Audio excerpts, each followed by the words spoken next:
সূচের শেষে একটি ছিদ্র থাকে, যার দ্বারা আমরা এই সুতো পরাতে পারি, আর তারপর সূচের সাহায্যে এই সুতো দিয়ে বস্ত্র সেলাই করা যায়। কিন্তু যদি সুতোটা সোজা করে ধরা না হয়, তাহলে সূচে কখনো এই সুতো পরানোই সম্ভব নয়।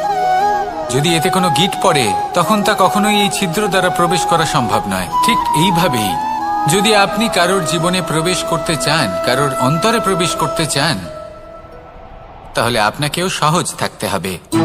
এতে কোনো গিঁট থাকলে চলবে না, অর্থাৎ মনে যাতে কোনো মালিন্য না থাকে, যেন কোনো কুচিন্তা না থাকে। যদি এসব থাকে, তাহলে আপনি কখনো কারোর জীবনে প্রবেশ করতে পারবেন না। আর যদি কোনোভাবে আপনি প্রবেশ করেও যান, তাহলে তার মনে ঘর করতে পারবেন না। নিজেকে এই সুতোর মতন করে তুলুন, সহজ। মনে যেন কোনো কুচিন্তা না থাকে, সবার প্রতি যেন সদ্ভাবনা থাকে, শুভ চিন্তা থাকে। এমনটা করতে থাকুন। এমন একটা দিন আসবে যেদিন এই সমস্ত সংসারের ব্যক্তির মনে আপনি বাস করবেন, আর তখন এই মন প্রসন্ন হয়ে বলবে, রাধা রাধা।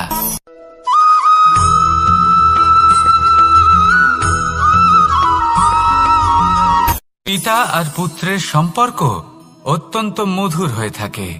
পিতা স্বপ্ন দেখেন, তাকে পূর্ণ করার সকল সম্ভাব্য চেষ্টা করেন, কিন্তু তাও অনেক সময় ওনার স্বপ্ন অপূর্ণ থেকে যায়।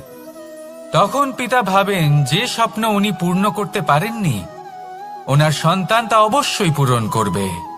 যে স্থানে উনি কখনো পৌঁছতে পারেননি, সেই স্থানে ওনার পুত্র অবশ্যই পৌঁছবে।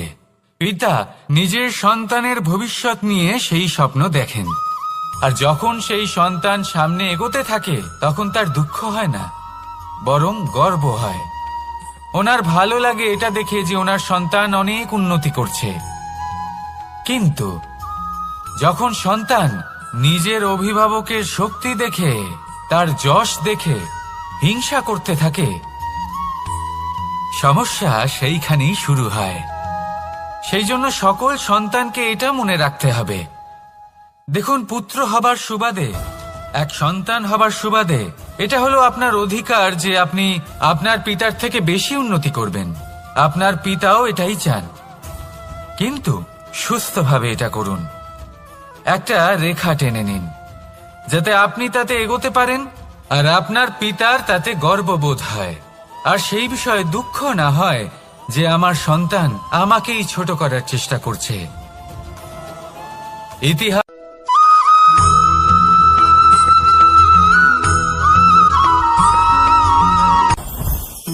জীবনে কিছু শেখা অত্যন্ত গুরুত্বপূর্ণ।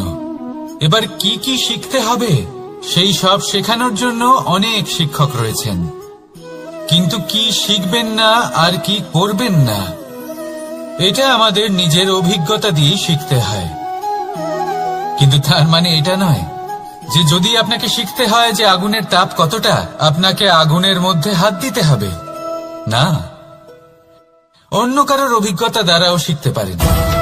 প্রশ্ন শুধুমাত্র একটাই যে আপনি কি শিখতে চান নাকি চান না।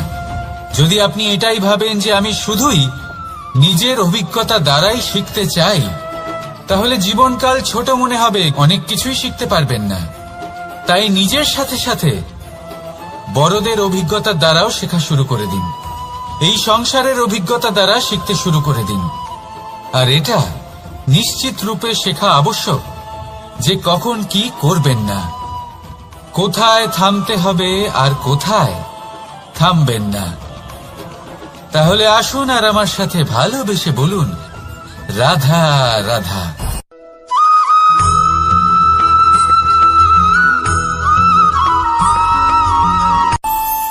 আমাদের মনে যখন কোনো প্রশ্ন ওঠে, কোনো দ্বন্দ্ব জাগে, তখন আমরা যাই আমাদের গুরুর কাছে, আমাদের আরাধ্যের কাছে গিয়ে জিজ্ঞেস করি। এইভাবেই একদিন আমি পৌঁছলাম আমার আরাধ্যের কাছে, আমার মহাদেবের কাছে, আর ওনাকে প্রশ্ন করলাম যে মহাদেব, জীবনে আনন্দ পাওয়ার, উৎসব পালনের, প্রেম ভাগ করে নেবার, জীবনকে উপভোগ করে নেওয়ার সর্বশ্রেষ্ঠ সময় কোনটা? মহাদেব হাসলেন আর উনি বললেন, জীবনে উৎসব পালনের সবথেকে শ্রেষ্ঠ দিন হল মৃত্যুর ঠিক আগের দিনটা। প্রেম ভাগ করে নেওয়ার সবথেকে শ্রেষ্ঠ মুহূর্ত হল মৃত্যুর ঠিক আগের মুহূর্ত। জীবনকে উপভোগ করে নেওয়ার সর্বশ্রেষ্ঠ প্রহর হল মৃত্যুর এক প্রহর পূর্বে। তখন আমি চমকে গেলাম। আমি বললাম, কিন্তু মহাদেব, মৃত্যু তো অনিশ্চিত, আমরা জানিও না কবে আমাদের মৃত্যু হবে। মহাদেব আবার হাসলেন। উনি বললেন যে যদি আমরা এভাবে জীবন কাটাই যে আমরা জীবনের প্রত্যেক দিন, প্রত্যেক মুহূর্ত, প্রত্যেক প্রহর শেষ বলে মনে করি, তাহলে আমাদের সমস্ত জীবন আনন্দের সাথেই অতিবাহিত হবে। কি বলেন?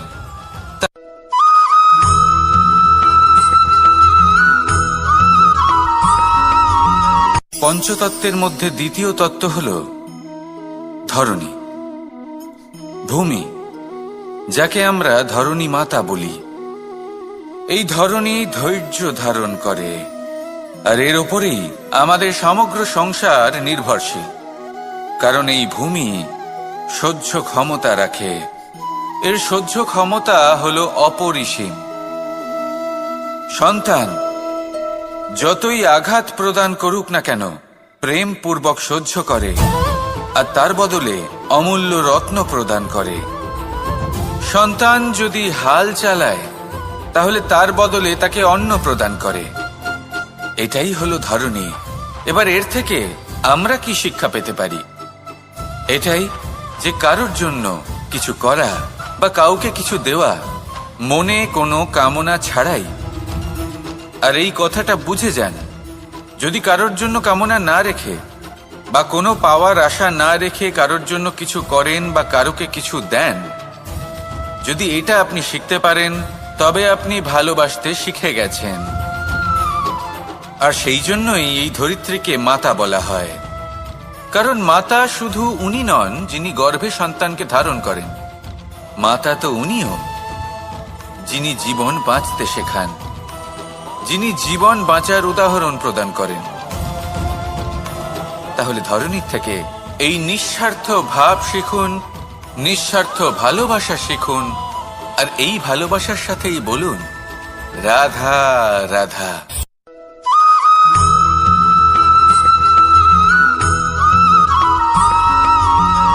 এই সংসারে কোনো বস্তু হোক বা ব্যক্তি হোক, তার একার গুরুত্ব কিন্তু খুব বেশি নয়।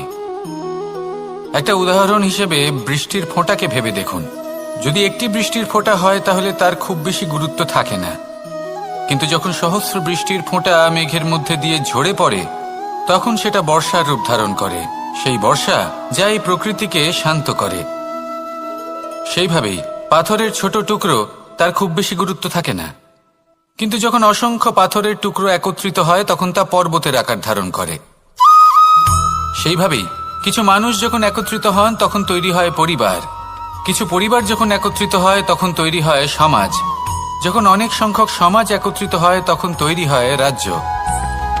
এবার এই রাজ্যের সবথেকে গুরুত্বপূর্ণ ব্যক্তি হতে পারেন রাজা, কিন্তু তাও সেই রাজা একা কিছু করতে পারেন না।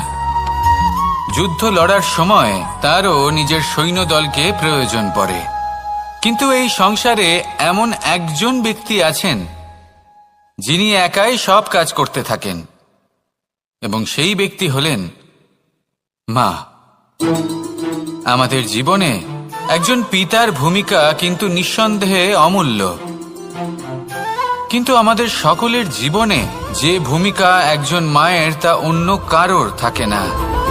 একজন মা একাই সন্তানকে বড় করতে পারেন, সংস্কারী করে তুলতে পারেন, তার জন্য পরিশ্রম করেন। আর এত কিছু কাজ করার পরেও তার কাজের জন্য তিনি প্রশংসা অবশ্য পান না। উল্টে যদি সেই সন্তান অনুচিত পথে চালিত হয়, অনুচিত কর্ম করে, তখন সেই মাকেই অপবাদের পাত্র হয়ে উঠতে হয়। আমাদের জীবনে মায়ের যোগদান কতটা সেটা বুঝুন। আপনাকে বড় করে তোলার জন্য উনি কতটা পরিশ্রম করেছেন সেটা বুঝুন। আজ থেকে, এখন থেকে এই মুহূর্ত থেকে মাকে সম্মান করতে শিখুন। যখন সময় পাবেন, যখন সুযোগ হবে, তখন তার প্রশংসা করুন, ওনারও ভালো লাগবে। আর মায়ের এই মমতার জন্য, তার এই ভূমিকার জন্য আসুন সবাই মিলে আমরা তাকে প্রণাম করি, আর সকলে মিলে ভালোবেসে বলি, রাধা রাধা।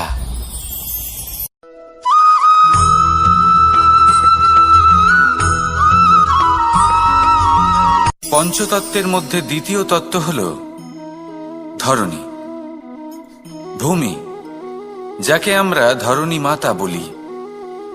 এই ধরণী ধৈর্য ধারণ করে, আর এর ওপরেই আমাদের সমগ্র সংসার নির্ভরশীল। কারণ এই ভূমি সহ্য ক্ষমতা রাখে, এর সহ্য ক্ষমতা হল অপরিসীম। সন্তান যতই আঘাত প্রদান করুক না কেন, প্রেম পূর্বক সহ্য করে, আর তার বদলে অমূল্য রত্ন প্রদান করে। সন্তান যদি হাল চালায়, তাহলে তার বদলে তাকে অন্ন প্রদান করে। এটাই হলো ধরণী। এবার এর থেকে আমরা কি শিক্ষা পেতে পারি? এটাই যে কারোর জন্য কিছু করা বা কাউকে কিছু দেওয়া মনে কোনো কামনা ছাড়াই। আর এই কথাটা বুঝে যান, যদি কারোর জন্য কামনা না রেখে বা কোনো পাওয়ার আশা না রেখে কারোর জন্য কিছু করেন বা কারোকে কিছু দেন, যদি এটা আপনি শিখতে পারেন, তবে আপনি ভালোবাসতে শিখে গেছেন। আর সেই জন্যই এই ধরিত্রীকে মাতা বলা হয়। কারণ মাতা শুধু উনি নন যিনি গর্ভে সন্তানকে ধারণ করেন, মাতা তো উনিও যিনি জীবন বাঁচতে শেখান, যিনি জীবন বাঁচার উদাহরণ প্রদান করেন। তাহলে ধরণীর থেকে এই নিঃস্বার্থ ভাব শিখুন, নিঃস্বার্থ ভালোবাসা শিখুন, আর এই ভালোবাসার সাথেই বলুন, রাধা রাধা।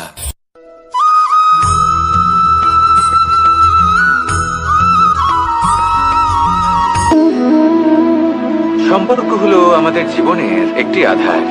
কিছু সম্পর্ক এমন যা আমরা জন্মসূত্রে লাভ করি, যেমন পরিবার, মা, বাবা। কিছু সম্পর্ক আছে যা আমরা জীবনে অর্জন করে থাকি, তা সে প্রেমের হোক, স্নেহের হোক বা বন্ধুত্বের।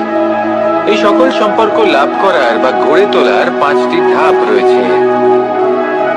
প্রথম ধাপ, কোনো ব্যক্তির সাথে আলাপ হওয়া, তার সাথে কথা বলা বা তাকে দেখা।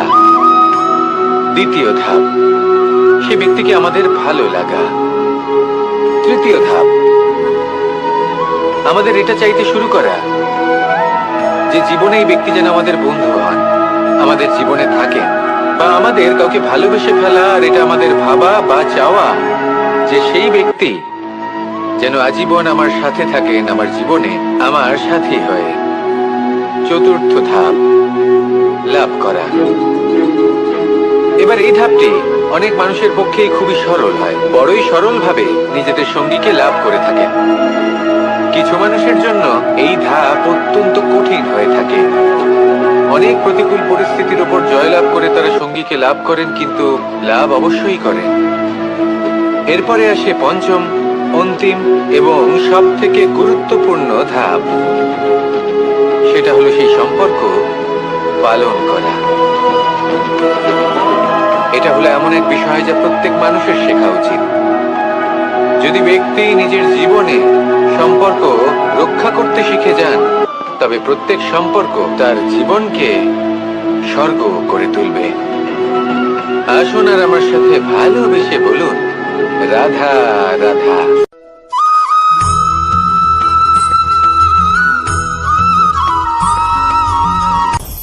আপনি কখনো পর্বতের শিখরে উঠেছেন? আপনি দেখতে পাবেন পর্বতের পদতলে প্রচুর সুন্দর ফুল রয়েছে, সবুজ বনানী রয়েছে। যত আপনি ওপরে উঠতে থাকবেন, তত ফুল কমতে থাকবে, সবুজ বনানী কমতে থাকবে। আরো কিছুটা ওপরে উঠলে কাঁটা জাতীয় গাছ দেখতে পাবেন, শুকনো গাছ দেখতে পাবেন। আরো যদি ওপরে ওঠেন তাহলে পাষাণ দেখতে পাবেন। আরো উপরে উঠলে হিমখণ্ড দেখতে পাবেন। এই যে পর্বত, তা মনুষ্য জীবনের সবথেকে উত্তম উদাহরণ। মানুষ যখন সাফল্যের শিখরে পৌঁছতে চান, মহানুভবতার শিখরে পৌঁছতে চান, পথে যত আস্তে আস্তে উপরে উঠতে থাকেন, ততই ভৌতিক বস্তু তার থেকে বিচ্ছিন্ন হতে থাকে। যদি তিনি সেই ভৌতিক বস্তুগুলি ত্যাগ না করতে পারেন, তাহলে কখনোই সেই স্থানে পৌঁছতে পারবেন না। আর মানুষ যদি উচিত ত্যাগ করতে পারেন, পথে অগ্রসর হতে থাকেন, এগোতে থাকেন, তাহলে একদিন না একদিন তিনি মহানুভবতার, জ্ঞানের, সাফল্যের হিমের স্বাদ অবশ্যই লাভ করবেন। মনে রাখবেন, মানব জীবনে ত্যাগ হলো অত্যন্ত গুরুত্বপূর্ণ অংশ। আসুন আমার সাথে ভালোবেসে বলুন, রাধা রাধা।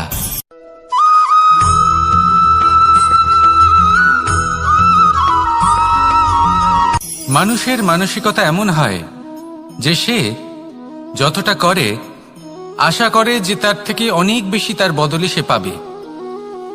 দেখুন, সবকিছুই আপনার ভাবনা চিন্তার উপর নির্ভর করছে। আপনি যদি ফলের বিষয়ে ভেবে কর্ম করতে থাকেন, তাহলে সেটা অনুচিত। জীবনের আসল আনন্দ হলো নিজের কর্ম করতে থাকা, ফলের চিন্তা করা উচিত নয়। যদি আপনি এরকম ভাবেন যে আমি এতটা করছি, আমার এতটা পাওয়া উচিত, সেই ভাবনা অনুচিত। যদি আপনি সেবার মানসিকতা নিয়ে কর্ম করতে থাকেন, কর্মচক্রে প্রবাহিত হন, যদি আপনি এমন ভাবনা রাখেন যে আমি এতটা পাচ্ছি, তাই এর থেকে অনেক বেশি আমি কর্ম করব, তাহলে নিশ্চিত রূপে আপনি যতটা করছেন তার থেকে অনেক বেশি আপনি পাবেন। আপনার আশার থেকে অনেক বেশি আপনি পাবেন। শুধু জীবনে অনেক বেশি কাজ করতে থাকুন, ফলের চিন্তা করবেন না। আর মনে রাখবেন, এই ভাবনাই সব থেকে বড় বীজ। কর্মের উপর বিশ্বাস রাখুন। জীবনে যা যা আপনি চান সবই সুখময় হবে। আসুন আর আমার সাথে ভালোবেসে বলুন, রাধা রাধা।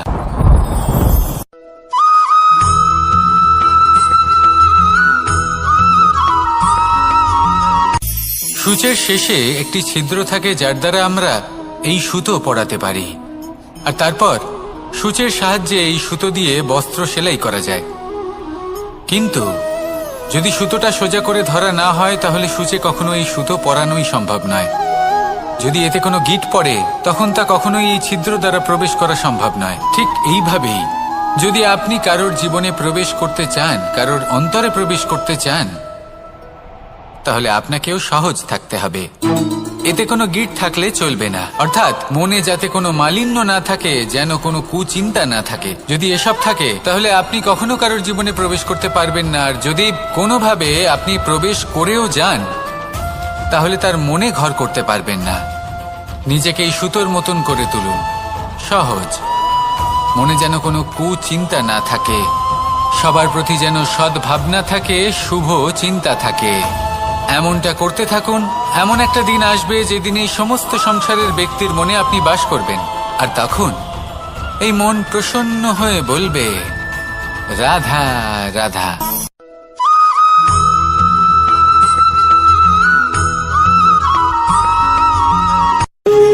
যখন মানুষের মৃত্যু হয়, তখন কি হয়? অনেক সংখ্যক মানুষ শোক পালন করতে চলে আসেন। যে ব্যক্তি মৃত্যু লাভ করেছেন, তার অনেক বস্তু থাকে যেগুলো তার প্রিয়, যেগুলো তিনি ব্যবহার করেছেন। তার শয্যা, তার বস্ত্র, তার আভূষণ, সবকিছু তার থেকে বিচ্ছিন্ন করা হয় এবং খালি হাতে তাকে শ্মশানের উদ্দেশ্যে রওনা করা হয়। আমি আপনাকে এই প্রশ্ন করতে চাই, আপনি এই সংসারে কি অর্জন করেছেন? ধন সম্পত্তি, বস্ত্র, আভূষণ, এই সবকিছু যে আপনি অর্জন করেছেন, আপনার মৃত্যুর পরে তা আপনার থেকে দূর হয়ে যাবে। এর উত্তর হলো একটাই, আপনার কর্ম। শুধু সেটাই আছে যা একান্ত আপনার, আর শুধু সেটাই এই সংসার থেকে চলে যাওয়ার পরেও সংসারেই জীবিত থাকবে। যদি আপনি দুষ্কর্ম করেন, তাহলে এই সংসার আপনাকে একটি অনুচিত উদাহরণ হিসেবে মনে রাখবে যে এই ব্যক্তি খুব পাপী ছিল, অনুচিত কর্ম করতেন। যে পথে তিনি চলেছেন, সেই পথে কারোর চলা উচিত নয়।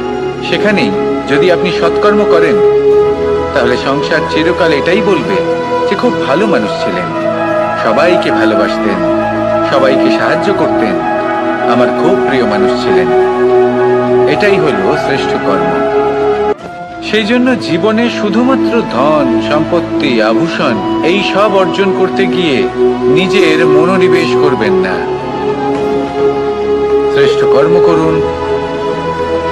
সংসার থেকে চলে যাওয়ার পরেও এই কর্মই এই সংসারে আপনাকে জীবিত রাখবে।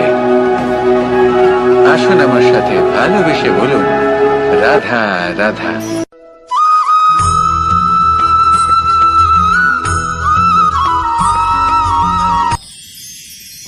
মানুষ তার জীবনে দুই ধরনের পরিস্থিতিকে খুব ভয় পায়। এক, কোনো কারণবশত কারোর সামনে নত হওয়া।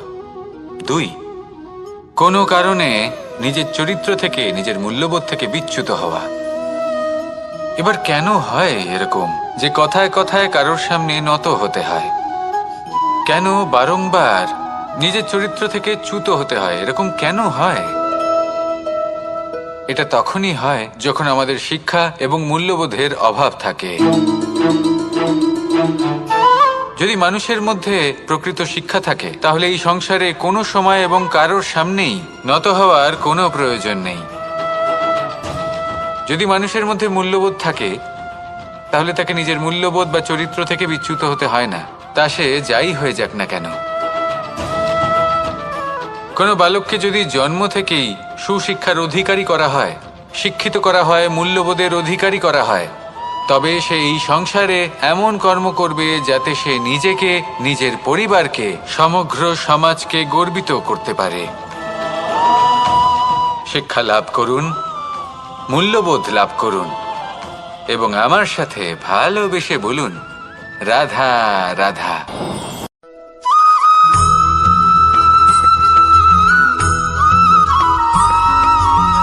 কথায় আছে যে এমন কোনো অক্ষর নেই যার দ্বারা কোনো মন্ত্র হয় না। এমন কোনো বনস্পতি নেই যা নিজেই একটা ঔষধি নয়। পৃথিবীর এমন কোনো ব্যক্তি নেই যার মধ্যে কোনো যোগ্যতা থাকে না। শুধু প্রয়োজন হলো যে ব্যক্তিকে আমরা খুঁজে চলেছি তাকে সঠিকভাবে চিনে নেওয়া। যদি তার যোগ্যতা, তার বিশেষত্ব আমরা বুঝতেই না পারি তাহলে আর লাভ কি রইল? এই সংসারে এমন অনেক ব্যক্তি রয়েছেন যারা ছোট ছোট অসফলতার কারণে আপনাকে এটা বলে দেবে যে আপনি কোনো কাজের নন, আপনি হলেন মূর্খ, আপনি কিছুই করতে পারবেন না। এইসব কথায় কখনোই বিশ্বাস করবেন না, কারণ আপনি এবং প্রত্যেকটি জীব এই পরমাত্মা এবং এই প্রকৃতির সৃষ্টি, যা অত্যন্ত বিশেষ।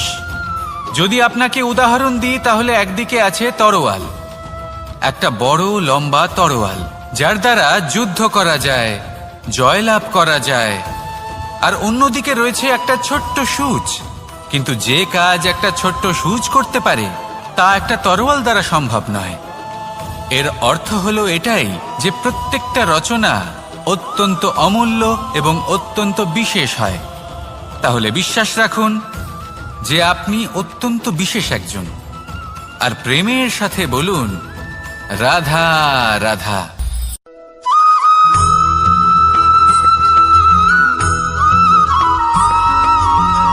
এই সংসারে কোনো বস্তু হোক বা ব্যক্তি হোক, তার একার গুরুত্ব কিন্তু খুব বেশি নয়। একটা উদাহরণ হিসেবে বৃষ্টির ফোঁটাকে ভেবে দেখুন। যদি একটি বৃষ্টির ফোঁটা হয় তাহলে তার খুব বেশি গুরুত্ব থাকে না, কিন্তু যখন সহস্র বৃষ্টির ফোঁটা মেঘের মধ্যে দিয়ে ঝরে পড়ে তখন সেটা বর্ষার রূপ ধারণ করে। সেই বর্ষা যা এই প্রকৃতিকে শান্ত করে। সেইভাবেই পাথরের ছোট টুকরো, তার খুব বেশি গুরুত্ব থাকে না, কিন্তু যখন অসংখ্য পাথরের টুকরো একত্রিত হয় তখন তা পর্বতের আকার ধারণ করে। সেইভাবেই কিছু মানুষ যখন একত্রিত হন তখন তৈরি হয় পরিবার, কিছু পরিবার যখন একত্রিত হয় তখন তৈরি হয় সমাজ, যখন অনেক সংখ্যক সমাজ একত্রিত হয় তখন তৈরি হয় রাজ্য। এবার এই রাজ্যের সবথেকে গুরুত্বপূর্ণ ব্যক্তি হতে পারেন রাজা, কিন্তু তাও সেই রাজা একা কিছু করতে পারেন না। যুদ্ধ লড়ার সময় তারও নিজের সৈন্যদলকে প্রয়োজন পড়ে। কিন্তু এই সংসারে এমন একজন ব্যক্তি আছেন যিনি একাই সব কাজ করতে থাকেন, এবং সেই ব্যক্তি হলেন মা। আমাদের জীবনে একজন পিতার ভূমিকা কিন্তু নিঃসন্দেহে অমূল্য, কিন্তু আমাদের সকলের জীবনে যে ভূমিকা একজন মায়ের তা অন্য কারোর থাকে না। একজন মা একাই সন্তানকে বড় করতে পারেন, সংস্কারী করে তুলতে পারেন, তার জন্য পরিশ্রম করেন।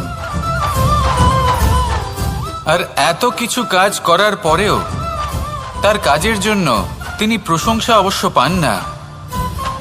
উল্টে যদি সেই সন্তান অনুচিত পথে চালিত হয়, অনুচিত কর্ম করে, তখন সেই মাকেই অপবাদের পাত্র হয়ে উঠতে হয়।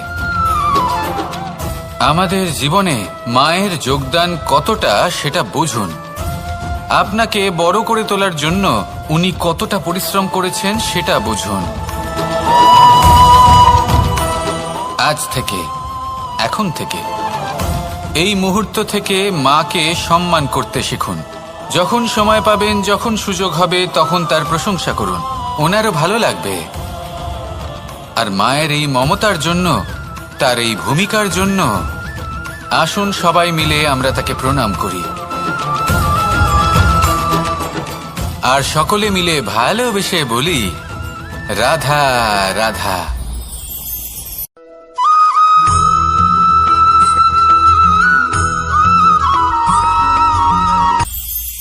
এটা হলো ধান গাছ।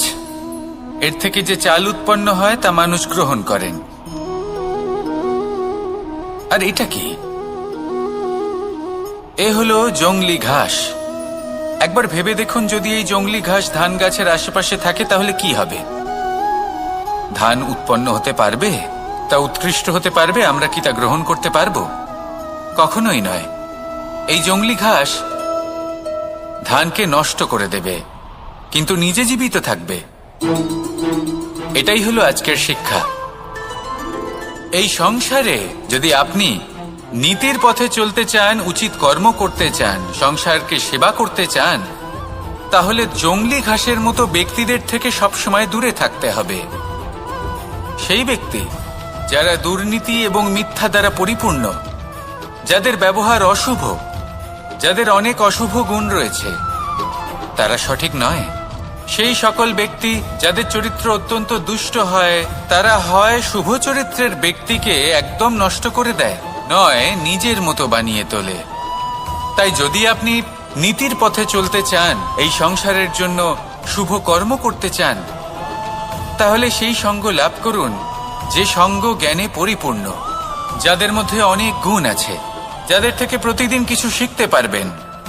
এমন ব্যক্তির সাথে জীবন অতিবাহিত করুন। দুরাচারীদের থেকে দূরে থাকুন। তবেই এই মন প্রসন্ন হয়ে বলবে, রাধা রাধা।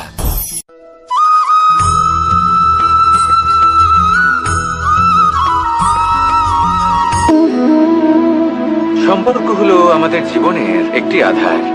কিছু সম্পর্ক এমন যা আমরা জন্মসূত্রে লাভ করি, যেমন পরিবার, মা, বাবা। কিছু সম্পর্ক আছে যা আমরা জীবনে অর্জন করে থাকি, তা সে প্রেমের হোক, স্নেহের হোক বা বন্ধুত্বের।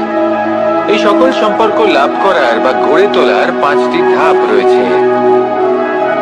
প্রথম ধাপ, কোনো ব্যক্তির সাথে আলাপ হওয়া, তার সাথে কথা বলা বা তাকে দেখা। দ্বিতীয় ধাপ, সে ব্যক্তিকে আমাদের ভালো লাগা। তৃতীয় ধাপ, আমাদের এটা চাইতে শুরু করা যে জীবনে এই ব্যক্তি যেন আমাদের বন্ধু হন, আমাদের জীবনে থাকেন, বা আমাদের কাউকে ভালোবেসে ফেলা। আর এটা আমাদের ভাবা বা চাওয়া যে সেই ব্যক্তি যেন আজীবন আমার সাথে থাকেন, আমার জীবনে আমার সাথী হয়ে। চতুর্থ ধাপ, লাভ করা। এবার এই ধাপটি অনেক মানুষের পক্ষেই খুবই সরল হয়, বড়ই সরলভাবে নিজেদের সঙ্গীকে লাভ করে থাকেন। কিছু মানুষের জন্য এই ধাপ অত্যন্ত কঠিন হয়ে থাকে। অনেক প্রতিকূল পরিস্থিতির উপর জয়লাভ করে তারা সঙ্গীকে লাভ করেন, কিন্তু লাভ অবশ্যই করেন। এরপরে আসে পঞ্চম, অন্তিম এবং সব থেকে গুরুত্বপূর্ণ ধাপ।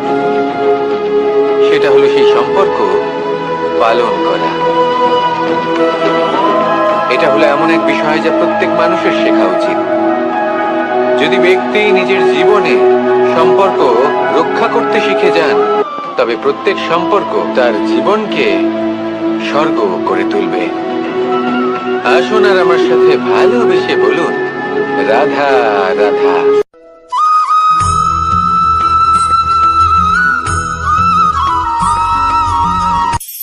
কখনো কোনো বাগানের কোনো বৃক্ষকে দেখেছেন যেখানে সুগন্ধি ফুল থাকে, রসালো ফল থাকে, তখন মন প্রফুল্ল হয়ে ওঠে।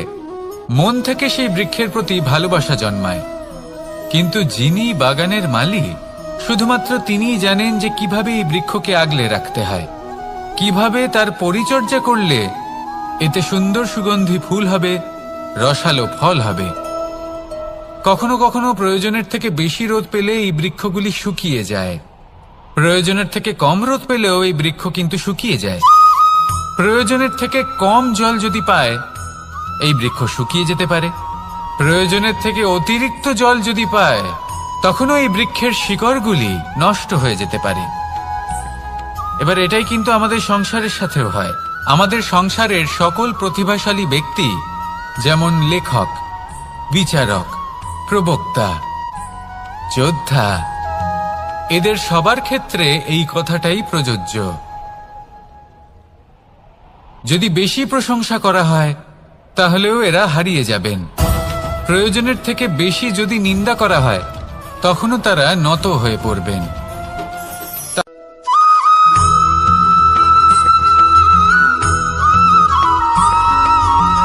পঞ্চতত্ত্বের মধ্যে দ্বিতীয় তত্ত্ব হল ধরণী, ভূমি, যাকে আমরা ধরণী মাতা বলি। এই ধরণী ধৈর্য ধারণ করে, আর এর ওপরেই আমাদের সমগ্র সংসার নির্ভরশীল।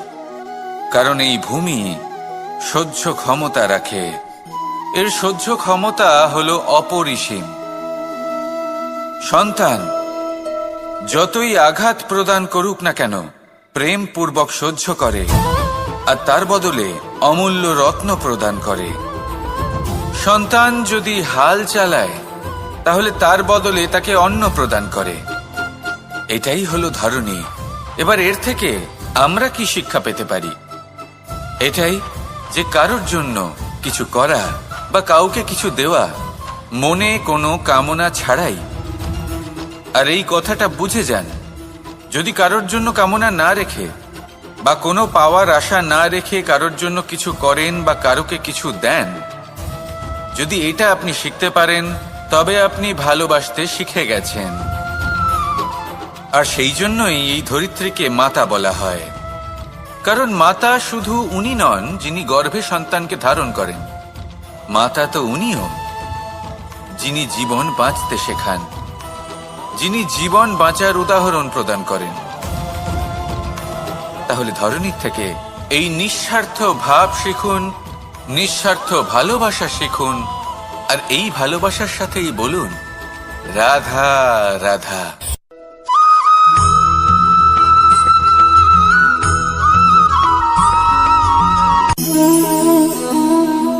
নিয়তি। রাধা আমাকে বলে, কৃষ্ণ, যদি তুমি জানো যে নিয়তিতে কি আছে, তাহলে তাকে বদলে দাও না কেন?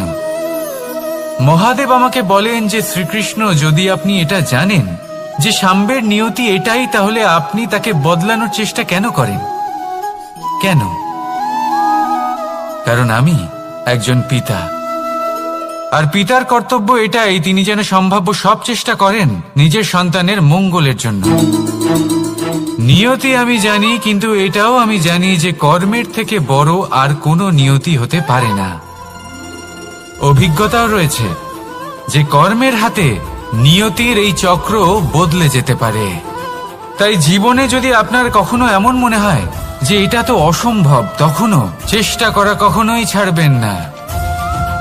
কে বলতে পারে আপনারই কর্মের কোনো এক বীজ হয়তো নিয়তির চাকায় আটকে গেল, আর নিয়তিকে নিজের পথ পাল্টাতে হলো, ঠিক কিনা?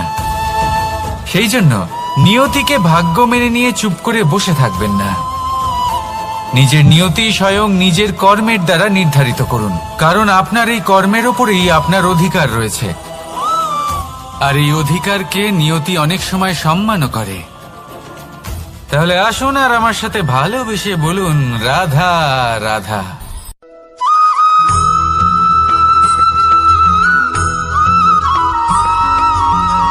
মানুষ ভাবেন যে ধন অর্জন করা হলো অত্যন্ত গুরুত্বপূর্ণ। তিনি আজীবন ধন অর্জন করতে থাকেন, ধন অর্জন করার চেষ্টা করতে থাকেন। সে যাই হয়ে যাক না কেন, পরিশ্রম করতে থাকেন, স্বাস্থ্যের দিকে নজর দেন না, না উচিত সময় খাবার খান, না উচিত সময় ঘুমোতে যান, না পর্যাপ্ত সময় পর্যন্ত ঘুমন, কিছুই না। ধন অর্জন করতেই থাকেন, আর কিছু সময় পরে যখন তিনি অসংখ্য ধন লাভ করে ফেলেন, তখন তার সাথে ওনার শরীরে অনেক রোগ বাসা বাঁধে। এইসব রোগের উপচার করতে করতে সেই সমস্ত ধন যা উনি অর্জন করেছেন তা তিনি ব্যয় করে ফেলেন। শেষ পর্যন্ত কি হয়?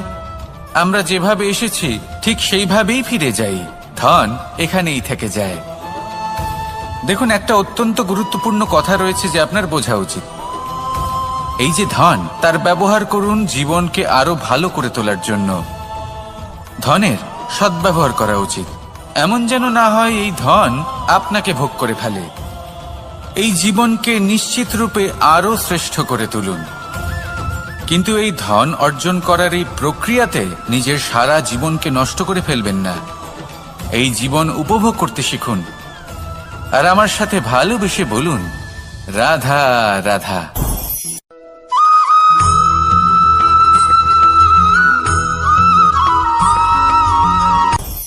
আপনি কখনো পর্বতের শিখরে উঠেছেন? আপনি দেখতে পাবেন পর্বতের পদতলে প্রচুর সুন্দর ফুল রয়েছে, সবুজ বনানী রয়েছে। যত আপনি ওপরে উঠতে থাকবেন তত ফুল কমতে থাকবে, সবুজ বনানী কমতে থাকবে। আরো কিছুটা ওপরে উঠলে কাঁটা জাতীয় গাছ দেখতে পাবেন, শুকনো গাছ দেখতে পাবেন। আরো যদি ওপরে ওঠেন তাহলে পাষাণ দেখতে পাবেন। আরো ওপরে উঠলে হিমখণ্ড দেখতে পাবেন। এই যে পর্বত, তা মনুষ্য জীবনের সবথেকে উত্তম উদাহরণ। মানুষ যখন সাফল্যের শিখরে পৌঁছতে চান, মহানুভবতার শিখরে পৌঁছতে চান, পথে যত আস্তে আস্তে উপরে উঠতে থাকেন ততই ভৌতিক বস্তু তার থেকে বিচ্ছিন্ন হতে থাকে। যদি তিনি সেই ভৌতিক বস্তুগুলি ত্যাগ না করতে পারেন তাহলে কখনোই সেই স্থানে পৌঁছতে পারবেন না। আর মানুষ যদি উচিত ত্যাগ করতে পারেন, পথে অগ্রসর হতে থাকেন, এগোতে থাকেন, তাহলে একদিন না একদিন তিনি মহানুভবতার, জ্ঞানের, সাফল্যের হিমের স্বাদ অবশ্যই লাভ করবেন। মনে রাখবেন, মানব জীবনে ত্যাগ হলো অত্যন্ত গুরুত্বপূর্ণ অংশ। আসুন আমার সাথে ভালোবেসে বলুন, রাধা রাধা।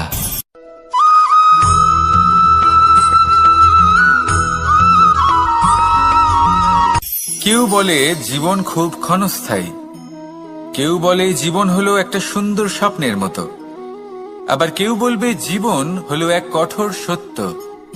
কিন্তু জীবন আসলে কি? জীবন হলো আপনারই প্রতিবিম্ব, একটা দর্পণ। অর্থাৎ আপনি জীবনকে সেইভাবেই পাবেন যেরকম আপনি নিজেকে প্রতিপন্ন করবেন। যদি আপনি দর্পণের দিকে তাকিয়ে হাসেন তাহলে আপনি সামনে হাসি মুখী দেখতে পাবেন। এবার যদি আপনি গম্ভীর হয়ে থাকেন তাহলে আপনি একজন রুষ্ট ব্যক্তি দেখতে পাবেন। শেষে সবথেকে বেশি গুরুত্বপূর্ণ হলো আপনার চেষ্টা। আপনাকে সবসময় চেষ্টা করতে হবে যাতে আপনি নিজেকে প্রসন্ন এবং ইতিবাচক মনোভাবে রাখেন। এটা হলো আপনারই উত্তরদায়িত্ব, তাকে পালন করুন। এই মনকে প্রসন্ন রাখুন, এই সংসারকে সুন্দর বলে মনে হবে।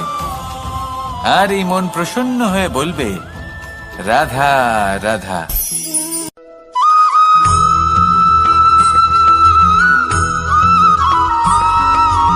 আমাদের শরীর প্রকৃতির সর্বশ্রেষ্ঠ রচনা। যে অঙ্গ প্রত্যঙ্গ আমরা লাভ করেছি প্রত্যেকটির মধ্যে একটি নিজস্ব বার্তা রয়েছে। একটু ভেবে দেখুন, দুটি চোখ দিয়েছে দেখার জন্য, দুটি কান দিয়েছে শোনার জন্য,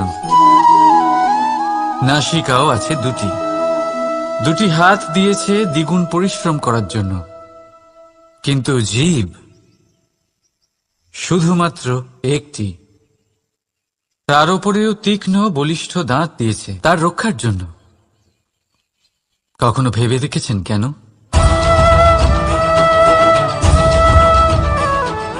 কারণ শব্দ আর শব্দের প্রয়োগ মানুষের সবচেয়ে বড় অস্ত্র, যার প্রয়োগ যত ভেবে চিন্তে করা যায় মানুষ তার জীবনে ততটাই উপরে উঠতে পারে।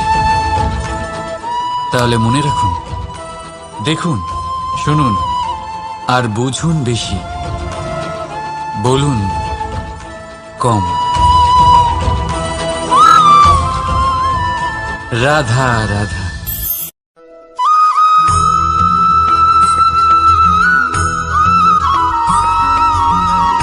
জীবন কিসের উপর নির্ভরশীল? ধনের ওপর? বৈভবের অনুভব যদি আপনি করতে চান তাহলে তা পাবেন শুধু একতার দ্বারা, সংগঠনের দ্বারা।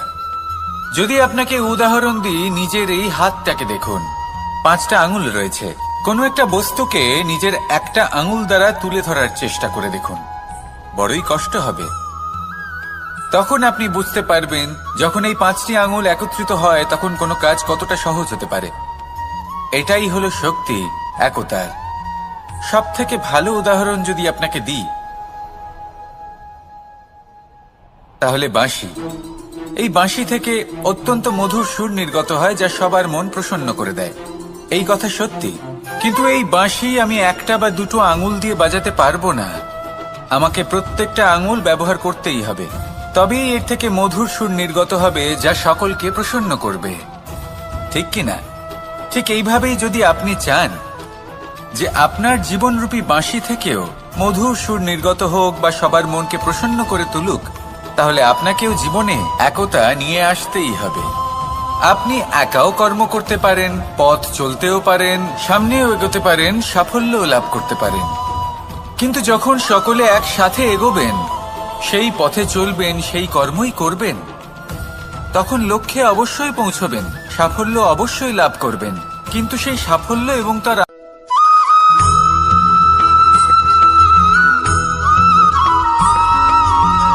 এই সংসারে সবথেকে বেশি কোমল বস্তু হলো রেশম। এই রেশম এতটাই কোমল হয় যে এর পুরো একটা থান শুধুমাত্র একটা হাতে ধরা সম্ভব। কখনো ভেবে দেখেছেন এই রেশম কিভাবে হয়? একটি কীট তার লালার দ্বারা উৎপন্ন হয়। এই কীট সেই রেশমকে পাক দিতে থাকে, পাক দিতেই থাকে, আর আস্তে আস্তে তার মধ্যেই জড়িয়ে পড়ে। শেষে ওর এই সুন্দর অমূল্য সৃষ্টি রেশমের এই সুতো, তার নির্মাণ কার্য পূর্ণ হয়।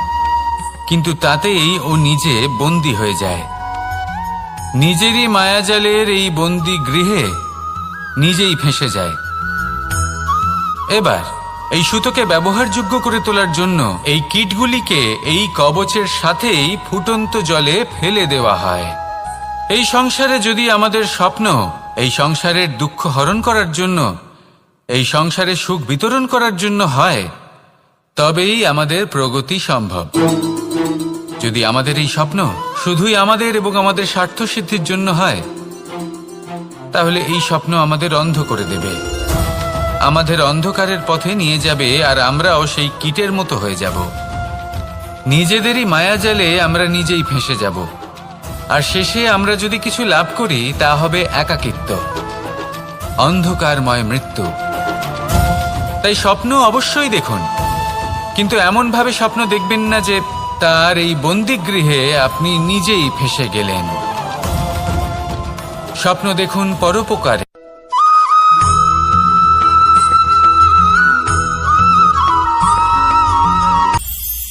এটা হলো ধান গাছ। এর থেকে যে চাল উৎপন্ন হয় তা মানুষ গ্রহণ করেন। আর এটা কি? এ হলো জংলি ঘাস।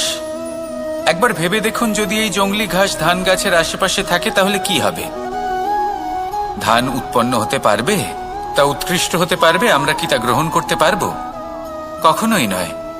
এই জংলি ঘাস ধানকে নষ্ট করে দেবে, কিন্তু নিজে জীবিত থাকবে।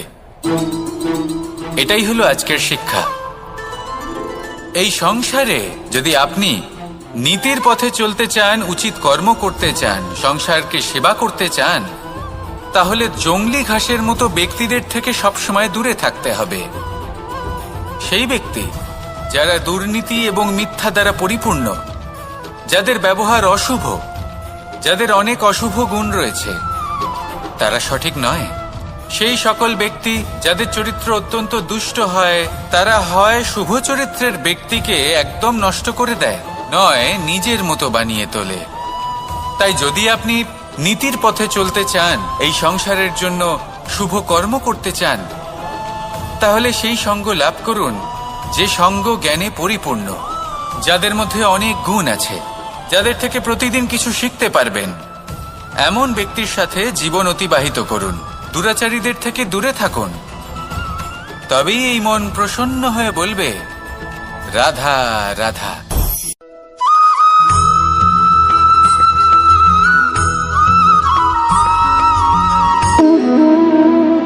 সম্পর্ক হলো আমাদের জীবনের একটি আধার। কিছু সম্পর্ক এমন যা আমরা জন্মসূত্রে লাভ করি, যেমন পরিবার, মা, বাবা। কিছু সম্পর্ক আছে যা আমরা জীবনে অর্জন করে থাকি, তা সে প্রেমের হোক, স্নেহের হোক বা বন্ধুত্বের। এই সকল সম্পর্ক লাভ করার বা গড়ে তোলার 5টি ধাপ রয়েছে। প্রথম ধাপ, কোনো ব্যক্তির সাথে আলাপ হওয়া, তার সাথে কথা বলা বা তাকে দেখা। দ্বিতীয় ধাপ, সে ব্যক্তিকে আমাদের ভালো লাগা। তৃতীয় ধাপ, আমাদের এটা চাইতে শুরু করা যে জীবনে এই ব্যক্তি যেন আমাদের বন্ধু হন, আমাদের জীবনে থাকে, বা আমাদের কাউকে ভালোবেসে ফেলা। আর এটা আমাদের ভাবা বা চাওয়া যে সেই ব্যক্তি যেন আজীবন আমার সাথে থাকেন, আমার জীবনে আমার সাথী হয়ে। চতুর্থ ধাপ, লাভ করা। এবার এই ধাপটি অনেক মানুষের পক্ষেই খুবই সরল হয়, বড়ই সরলভাবে নিজেদের সঙ্গীকে লাভ করে থাকেন। কিছু মানুষের জন্য এই ধাপ অত্যন্ত কঠিন হয়ে থাকে। অনেক প্রতিকূল পরিস্থিতির উপর জয়লাভ করে তারা সঙ্গীকে লাভ করেন, কিন্তু লাভ অবশ্যই করেন। এরপরে আসে পঞ্চম, অন্তিম এবং সব থেকে গুরুত্বপূর্ণ ধাপ। সেটা হলো সেই সম্পর্ক পালন করা। এটা হলো এমন এক বিষয় যা প্রত্যেক মানুষের শেখা উচিত। যদি ব্যক্তি নিজের জীবনে সম্পর্ক রক্ষা করতে শিখে যান, তবে প্রত্যেক সম্পর্ক তার জীবনকে স্বর্গ করে তুলবে। আসুন আর আমার সাথে ভালোবেসে বলুন, রাধা রাধা।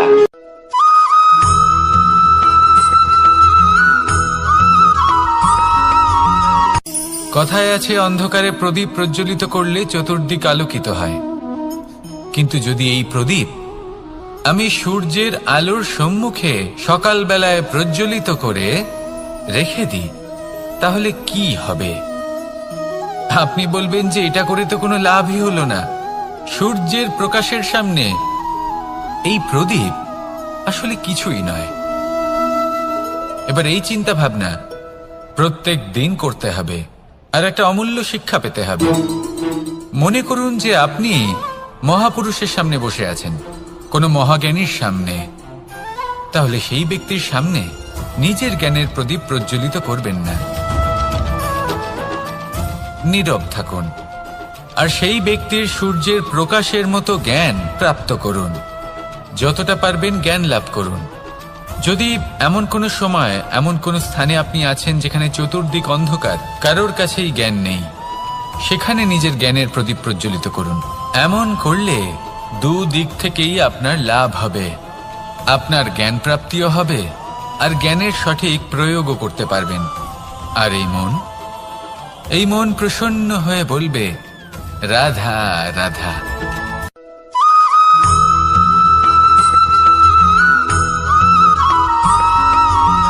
কথায় আছে যে এমন কোনো অক্ষর নেই যার দ্বারা কোনো মন্ত্র হয় না।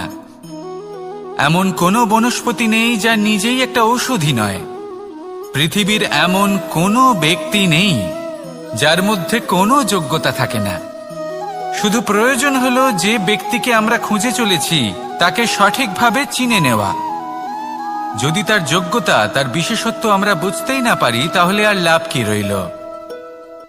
এই সংসারে এমন অনেক ব্যক্তি রয়েছেন যারা ছোট ছোট অসফলতার কারণে আপনাকে এটা বলে দেবে যে আপনি কোনো কাজের নন, আপনি হলেন মূর্খ, আপনি কিছুই করতে পারবেন না।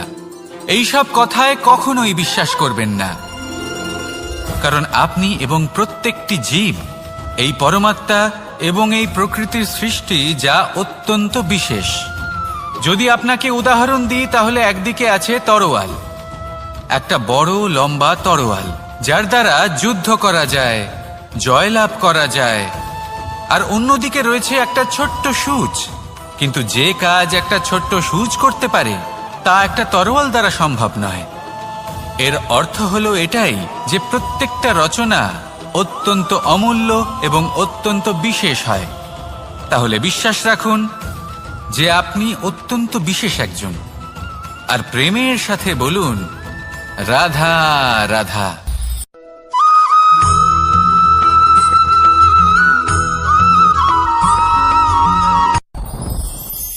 সাথী। সাথী এই শব্দটির ব্যাখ্যা কে কিভাবে করে? মিত্র, সখা, বন্ধু।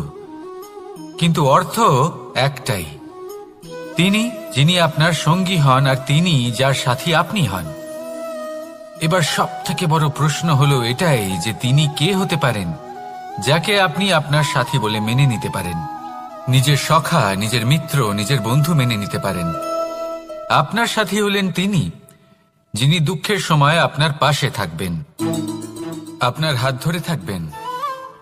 আপনার সাথী হলেন তিনি যার হাত আপনি নিজের সুখের দিনে ধরে থাকবেন। সেই সাথীরই হাত ধরুন যিনি দুঃখে সবসময় আপনাকে সাহায্য করার জন্য তৎপর হয়ে থাকেন, আপনার পাশে থাকেন, আর যাকে সুখের দিনে আপনি আপনার সাথে রাখতে পারেন। আর যখন আপনার সাথে আপনার এই সাথী থাকবে তখন আপনি এটা বুঝবেন যে যখন জীবনে দুঃখ আসে তখন এই দুঃখ কমে যায়, সবার মধ্যে ভাগ হয়ে যায়।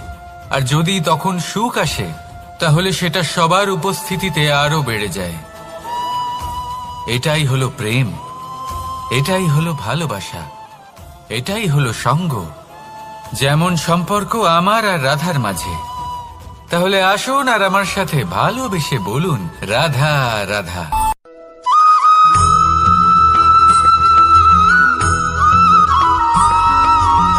এই সংসারে প্রত্যেক মানুষ এটাই চান যে তিনি যেন ধনবান হন, আর্থিক অবস্থা তার ভালো থাকে, ওনার বাড়িতে লক্ষ্মীর আগমন হয়। কিন্তু সেটা হবে কি করে, সেটাই হলো প্রশ্ন। কেউ বলেন যে যদি পরিশ্রম করো তাহলে ধন অর্জন সম্ভব, কেউ বলেন যে যদি বিদ্যা লাভ হয় তবেই ধন অর্জন সম্ভব, কেউ বলেন যে যদি বলশালী হও তবেই সম্পন্ন থাকবে। ভালো কথা, যদি তাই হয়ে থাকে তবে দিনমজুর সারা দিন পরিশ্রম করেন, তিনি কেন ধনী হন না? অনেকজন বিদ্বান মানুষ আছেন এই সংসারে, তারা কেন ধনবান হন না?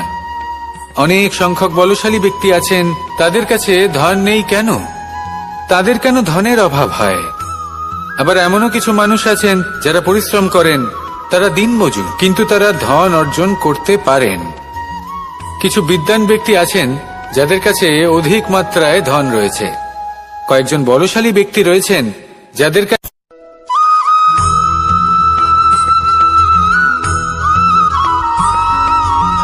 এই সংসারে কখনো কোনো ব্যক্তিকে তার বাইরের পোশাক দেখে বিচার করার চেষ্টা করবেন না, এটা খুব বড় ভুল করবেন। যেমন আমরা জীবনে অনেক সময় এমন করি, ধরুন কোথাও একটা গাছ দেখলাম, খুব বিশাল আকারের একটা গাছ, যেটা মাটির থেকে অনেক উঁচুতে পৌঁছে গেছে, যার বিশাল শাখা আছে। সেগুলো দেখে আমরা ভাবি যে এই গাছে হয়তো কত সুস্বাদু ফল আছে, আমরা সেই গাছের পরিচর্যা করতে থাকি।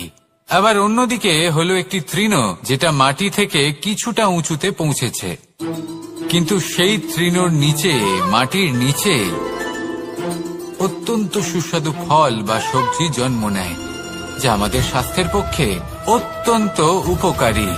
সেই জন্য কখনো আবরণ দেখে কাউকে বিচার করতে চেষ্টা করবেন না, তার বদলে এটা বোঝার চেষ্টা করুন যে আপনার সামনে যে ব্যক্তি আছে বা বস্তু আছে তার বিশেষত্ব কি। যদি এই বিশেষত্ব বোঝার ক্ষমতা আপনি অর্জন করেন, যদি এই শিল্প আপনি নিজের ভেতরে জাগ্রত করেন, তাহলে এই সংসারে বিশেষত্ব কি সেটা আপনি জানতে পারবেন। আর এই সমস্ত খেলা দৃষ্টি থেকে নয়, দৃষ্টিভঙ্গি থেকে জন্ম নেয়। দৃষ্টিভঙ্গি সবসময় শুভ রাখুন আর আমার সাথে ভালোবেসে বলুন রাধা রাধা।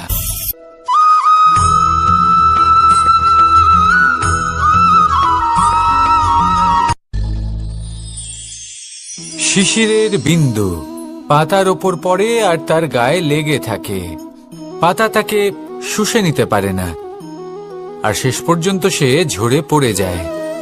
অন্যদিকে রয়েছে মেঘ এবং চাতক, এদের মধ্যে অনেক দূরত্ব থাকে। মেঘ থাকে আকাশে আর চাতক থাকে ধরিত্রীতে। কিন্তু যখন এই মেঘ থেকে বৃষ্টি ঝরে পড়ে, এই চাতক কিন্তু সেই জলই পান করে, নয়তো সে তৃষ্ণার্ত থেকে যায়। এবার অন্যদিকে দেখলাম শিশির বিন্দু আর পাতার এই সম্পর্ক। এরা খুব কাছাকাছি থাকে, ঘনিষ্ঠও থাকে। অন্যদিকে রয়েছে মেঘ এবং চাতকের সম্পর্ক, যাদের মধ্যে অনেক দূরত্ব থাকা সত্ত্বেও তারা খুব ঘনিষ্ঠ, তাই না? এই সারমর্ম খুব সরল। এই নৈকট্য, এই দূরত্ব, তা আপনার সম্পর্কে প্রভাব কিছুতেই ফেলতে পারে না। এই নৈকট্য, এই দূরত্ব, এইসব হলো শুধুমাত্র মনের ব্যাপার। কখনো আপনি অনুভব করেছেন আপনি কারোর থেকে অনেক অনেক দূরে আছেন, অনেক দূরে আছেন, তাও সেই ব্যক্তির প্রতি আপনি টান অনুভব করেন। সেখানে আপনি কারোর সাথে প্রত্যেক দিন অতিবাহিত করেন, সমস্ত জীবন অতিবাহিত করেন, সব থেকে বেশি সময় তার সাথে অতিবাহিত করেন, তাও তার প্রতি সেই টান অনুভব করেন না। এই সংকেত হলো মনের দূরত্বের। তাহলে মনের এই দূরত্ব দূর করুন আর আমার সাথে।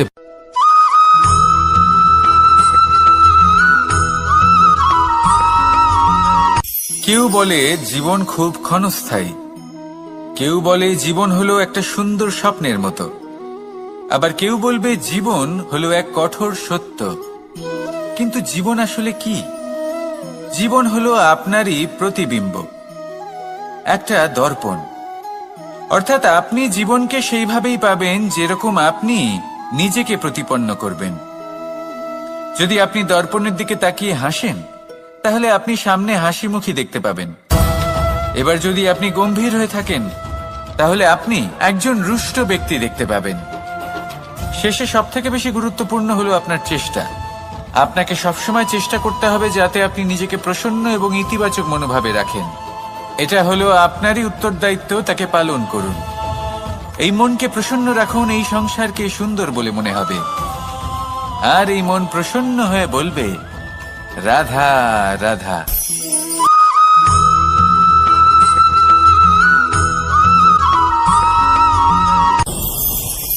ভয়ের সাথে আমরা সবাই পরিচিত, কষ্টও আমরা সবাই পেয়েছি। কখনো কখনো আমরা অসুস্থ হয়ে পড়ি, আর এমন সময় হলে মাতার মমতা, কখনো বাবার স্নেহ, কখনো বন্ধুদের পাশে থাকার অনুভূতি আমাদের রোগ নিরাময়ে সাহায্য করে। কখনো যদি আমরা নিরাশ হয়ে পড়ি, তখন যদি আমাদের কোনো আপনজন আমাদের দুটো ভালো কথা বলে, তখন আমাদের মনোবল বেড়ে যায়। ঠিক তেমন সংসারের এই রঙ্গমঞ্চে যদি আপনি পীড়িত অনুভব করেন, কিছু শুভ কথা আলোচনা করুন, কিছু স্তুতি গান করুন, কিছু মুহূর্তের জন্য হলেও নিজের ইষ্টদেবের কথা স্মরণ করুন আর প্রার্থনা করুন। সাহস বাড়বে, শক্তিও বৃদ্ধি পাবে এবং সামনে এগিয়ে চলার পথও দেখতে পাবেন। তখন এই মন প্রসন্ন হয়ে বলবে, রাধা রাধা।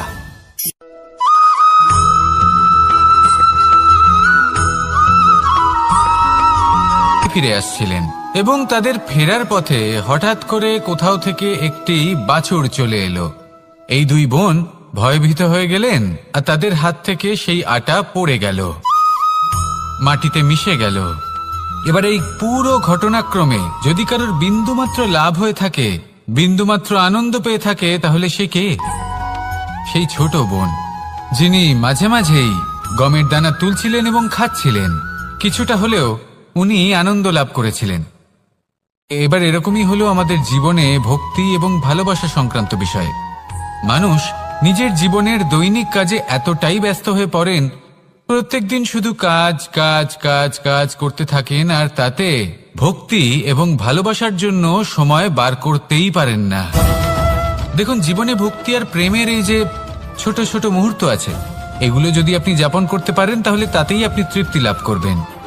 বাকি সবই আপনার ব্যর্থ বলেই মনে হবে। জীবনে যখনই আপনি কোনো কাজ করবেন, ঈশ্বরের প্রতি সমর্পিত হয়ে সেই কাজ করুন। আর যখনই সময় পাবেন, তাহলে সেই সময় নিজের আপনজনদের দিন, যাদের আপনি ভালোবাসেন। তাদের প্রতি যত্নবান হন, তাদের শুভাকাঙ্ক্ষী হন।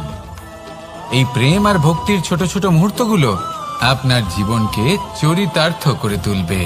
আসুন আমার সাথে ভালোবেসে বলুন, রাধা রাধা।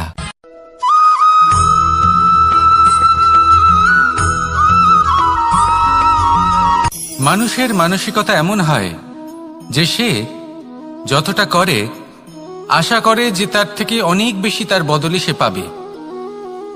দেখুন, সবকিছুই আপনার ভাবনা চিন্তার উপর নির্ভর করছে। আপনি যদি ফলের বিষয়ে ভেবে কর্ম করতে থাকেন তাহলে সেটা অনুচিত। জীবনের আসল আনন্দ হলো নিজের কর্ম করতে থাকা, ফলের চিন্তা করা উচিত নয়। যদি আপনি এরকম ভাবেন যে আমি এতটা করছি, আমার এতটা পাওয়া উচিত, সেই ভাবনা অনুচিত।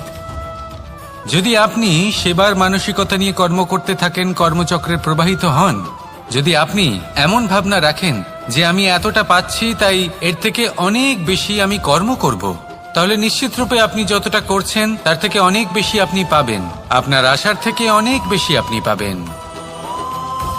শুধু জীবনে অনেক বেশি কাজ করতে থাকুন, ফলের চিন্তা করবেন না। আর মনে রাখবেন, এই ভাবনাই সব থেকে বড় বীজ। কর্মের উপর বিশ্বাস রাখুন, জীবনে যা যা আপনি চান সবই সুখময় হবে। আসুন আর আমার সাথে ভালোবেসে বলুন, রাধা রাধা।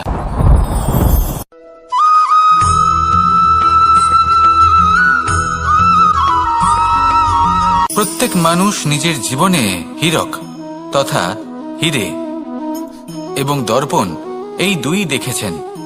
এই দুই হলো সাদা এবং এরা দুজনেই আলোর প্রতিফলন ঘটায় এবং এরা দুজনেই উজ্জ্বল হয়ে ওঠে। আপনি হয়তো মনে মনে ভাবছেন যে এটা কি ধরনের তুলনা করছি। একটা হীরে তো রত্ন, তার মূল্য দর্পণের থেকে অনেক গুণ বেশি। কিন্তু হীরে থাকাতে দর্পণের মূল্য কিন্তু কোনো অংশে কমে যায় না, তাই না? মানুষ যখন হীরে নিজের হাতে নেয় তখন সবার আগে কি খোঁজে?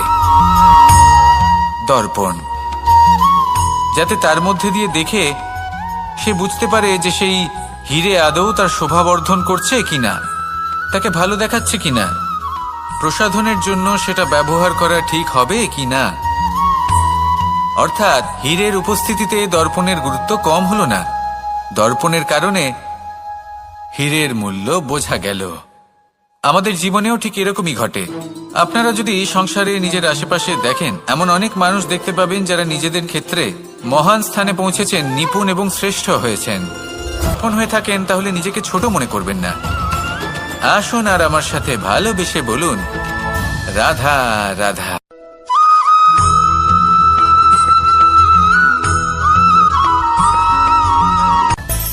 মানুষের মধ্যে একটা বিচিত্র প্রবৃত্তি থাকে, অন্য সকলের বিষয়ে, তাদের জীবনের বিষয়ে, তাদের ব্যক্তিত্বের বিষয়ে, তাদের ভবিষ্যতের বিষয়ে অনুমান করা।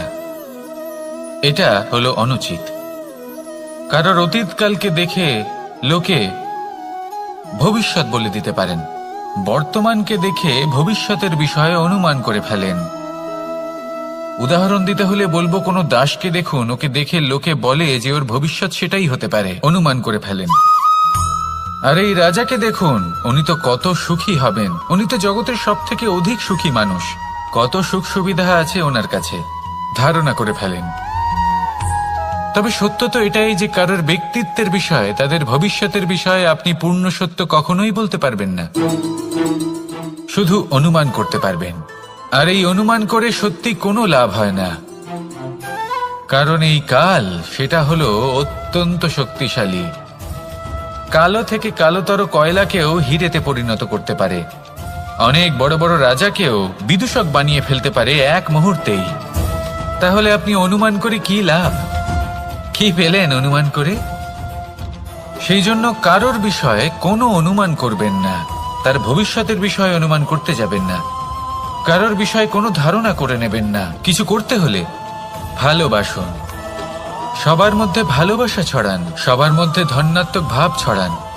এই মন প্রসন্ন হয়ে বলবে, রাধা রাধা।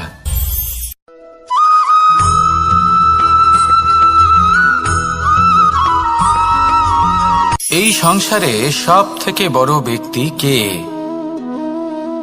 আপনি বলবেন, এ কেমন ধরনের প্রশ্ন? কিন্তু এটা হলো সব থেকে উচিত প্রশ্ন। কেউ এর উত্তর দেবে যে সেই মহাপ্রতাপী রাজা তিনি হলেন সবথেকে বড় ব্যক্তি, সেই বড় রাজনীতিবিদ তিনিই সবথেকে বড় ব্যক্তি। আমি আপনাকে জানাই যে সংসারের সবথেকে বড় ব্যক্তি হলেন তিনি, যার সাথে দেখা করলে আপনি নিজেকে ছোট মনে করবেন না। কোনো ব্যক্তি যিনি সবথেকে বেশি শক্তিশালী, আপনি যদি তার সামনে যান তাহলে উনি আপনার অন্তরের শক্তিকে বাইরে বের করে আনবে, আপনার অন্তরে লুকিয়ে থাকা শক্তিকে জাগ্রত করতে প্রেরণা প্রদান করবে।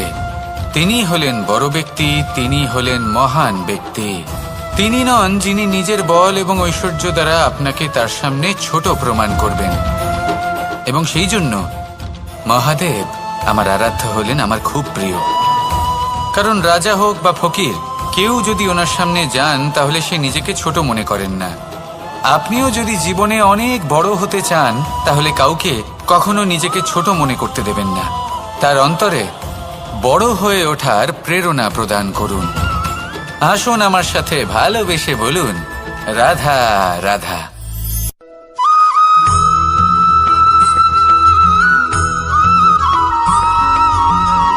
জীবন কিসের উপর নির্ভরশীল?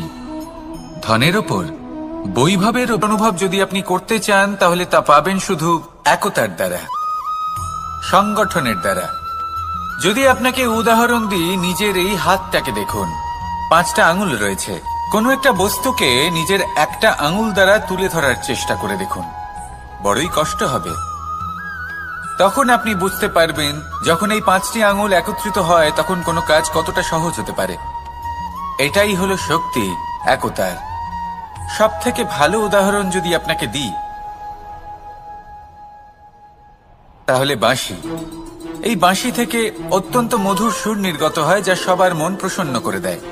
এই কথা সত্যি, কিন্তু এই বাঁশি আমি একটা বা দুটো আঙুল দিয়ে বাজাতে পারবো না। আমাকে প্রত্যেকটা আঙুল ব্যবহার করতেই হবে, তবেই এর থেকে মধুর সুর নির্গত হবে যা সকলকে প্রসন্ন করবে, ঠিক কিনা? ঠিক এইভাবেই যদি আপনি চান যে আপনার জীবনরূপী বাঁশি থেকেও মধুর সুর নির্গত হোক বা সবার মনকে প্রসন্ন করে তুলুক, তাহলে আপনাকেও জীবনে একতা নিয়ে আসতেই হবে। আপনি একাও কর্ম করতে পারেন, পথ চলতেও পারেন, সামনেও এগোতে পারেন, সাফল্যও লাভ করতে পারেন। কিন্তু যখন সকলে একসাথে এগোবেন, সেই পথে চলবেন, সেই কর্মই করবেন, তখন লক্ষ্যে অবশ্যই পৌঁছবেন, সাফল্য অবশ্যই লাভ করবেন। কিন্তু সেই সাফল্য এবং তার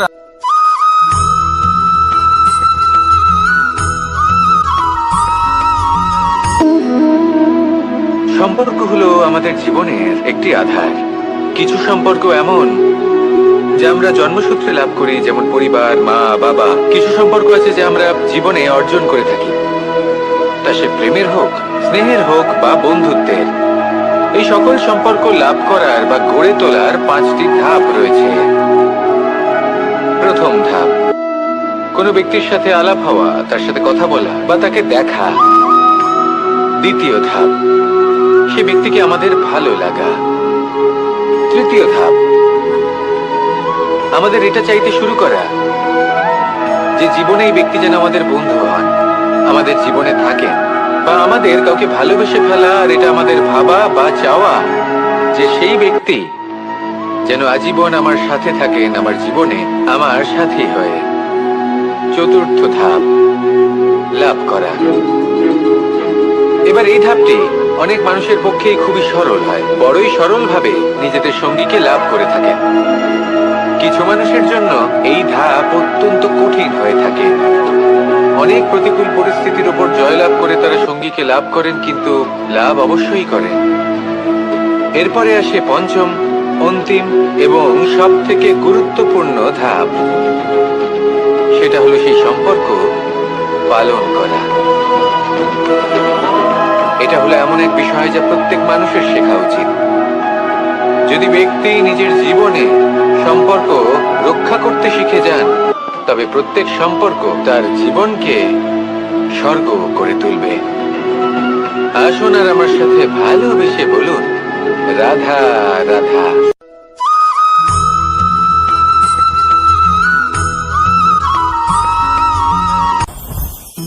জীবনে কিছু শেখা অত্যন্ত গুরুত্বপূর্ণ, এবার কি কি শিখতে হবে সেই সব শেখানোর জন্য অনেক শিক্ষক রয়েছেন, কিন্তু কি শিখবেন না আর কি করবেন না এটা আমাদের নিজের অভিজ্ঞতা দিয়ে শিখতে হয়। কিন্তু তার মানে এটা নয় যে যদি আপনাকে শিখতে হয় যে আগুনের তাপ কতটা, আপনাকে আগুনের মধ্যে হাত দিতে হবে। না, অন্য কারোর অভিজ্ঞতা দ্বারাও শিখতে পারেন। প্রশ্ন শুধুমাত্র একটাই যে আপনি কি শিখতে চান নাকি চান না। যদি আপনি এটাই ভাবেন যে আমি শুধুই নিজের অভিজ্ঞতা দ্বারাই শিখতে চাই, তাহলে জীবনকাল ছোট মনে হবে, অনেক কিছুই শিখতে পারবেন না। তাই নিজের সাথে সাথে বড়দের অভিজ্ঞতার দ্বারাও শেখা শুরু করে দিন। এই সংসারের অভিজ্ঞতা দ্বারা শিখতে শুরু করে দিন। আর এটা নিশ্চিত রূপে শেখা আবশ্যক যে কখন কি করবেন না, কোথায় থামতে হবে আর কোথায় থামবেন না। তাহলে আসুন আর আমার সাথে ভালোবেসে বলুন, রাধা রাধা।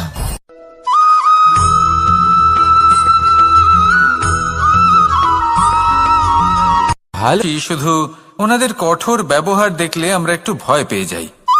এবার ওনাদের এই কঠোর ব্যবহার আমাদের ভালো না লাগলেও অত্যন্ত আবশ্যক, কারণ মাতার থেকে আমরা যে শক্তি লাভ করি তা যেন নিয়ন্ত্রণ হারিয়ে বিধ্বংসী না হয়ে ওঠে, আমরা যেন কোনো কুপথে না চলে যাই, আমরা কখনো যেন দোষ না করে ফেলি। শুধু সেই জন্য পিতা এবং গুরু একটু কঠোর হয়ে ওঠেন, এবং ওনাদের এই কঠোর আচরণ ভবিষ্যতে গিয়ে আমরা অবশ্যই বুঝতে পারি। জীবনে কিছু বছর আমরা এগিয়ে যাই আর তারপর আমরা বুঝতে পারি যে বাবা এবং গুরু আমাদের যথেষ্ট ভালোবাসতেন, কিন্তু ওনাদের ভালোবাসার বহিঃপ্রকাশ আলাদা।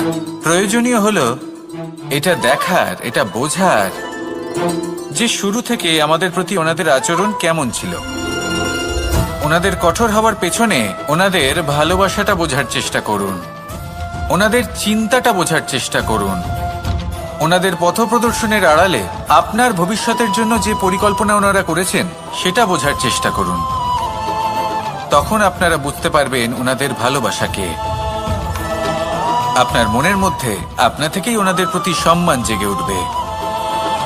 নিজের পিতা এবং নিজের গুরু এই দুজনের প্রতি কৃতজ্ঞতা প্রকাশ করুন আর আমার সাথে ভালোবেসে বলুন, রাধা রাধা।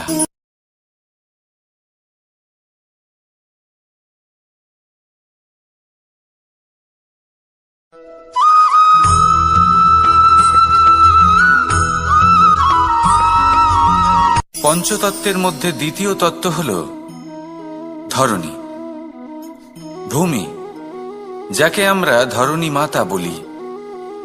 এই ধরণী ধৈর্য ধারণ করে, আর এর ওপরেই আমাদের সমগ্র সংসার নির্ভরশীল, কারণ এই ভূমি সহ্য ক্ষমতা রাখে। এর সহ্য ক্ষমতা হল অপরিসীম। সন্তান যতই আঘাত প্রদান করুক না কেন প্রেম পূর্বক সহ্য করে, আর তার বদলে অমূল্য রত্ন প্রদান করে। সন্তান যদি হাল চালায় তাহলে তার বদলে তাকে অন্ন প্রদান করে। এটাই হলো ধরণী। এবার এর থেকে আমরা কি শিক্ষা পেতে পারি? এটাই যে কারোর জন্য কিছু করা বা কাউকে কিছু দেওয়া মনে কোনো কামনা ছাড়াই। আর এই কথাটা বুঝে যান, যদি কারোর জন্য কামনা না রেখে বা কোনো পাওয়ার আশা না রেখে কারোর জন্য কিছু করেন বা কারোকে কিছু দেন, যদি এটা আপনি শিখতে পারেন তবে আপনি ভালোবাসতে শিখে গেছেন। আর সেই জন্যই এই ধরিত্রীকে মাতা বলা হয়, কারণ মাতা শুধু উনি নন যিনি গর্ভে সন্তানকে ধারণ করেন, মাতা তো উনিও যিনি জীবন বাঁচতে শেখান, যিনি জীবন বাঁচার উদাহরণ প্রদান করেন। তাহলে ধরণীর থেকে এই নিঃস্বার্থ ভাব শিখুন, নিঃস্বার্থ ভালোবাসা শিখুন, আর এই ভালোবাসার সাথেই বলুন, রাধা রাধা।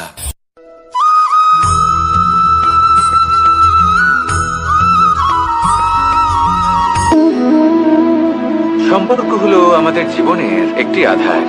কিছু সম্পর্ক এমন যা আমরা জন্মসূত্রে লাভ করি, যেমন পরিবার, মা, বাবা। কিছু সম্পর্ক আছে যা আমরা জীবনে অর্জন করে থাকি, তা সে প্রেমের হোক, স্নেহের হোক বা বন্ধুত্বের।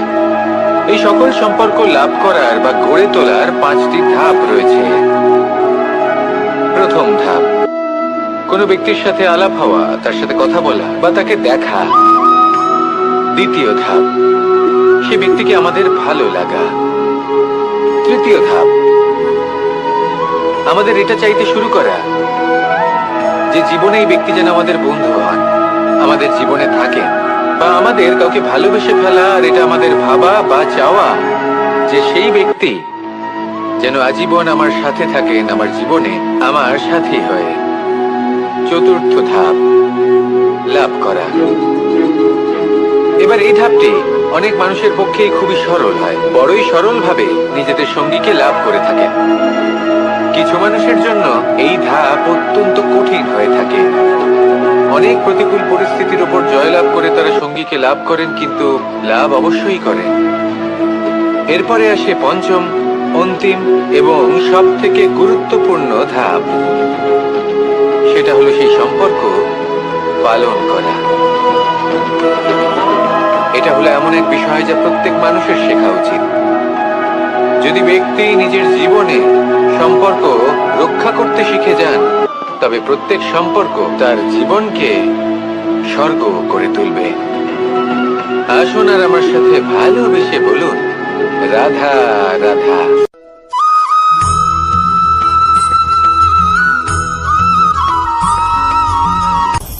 আপনি কখনো পর্বতের শিখরে উঠেছেন? আপনি দেখতে পাবেন পর্বতের পদতলে প্রচুর সুন্দর ফুল রয়েছে, সবুজ বনানী রয়েছে। যত আপনি ওপরে উঠতে থাকবেন তত ফুল কমতে থাকবে, সবুজ বনানী কমতে থাকবে।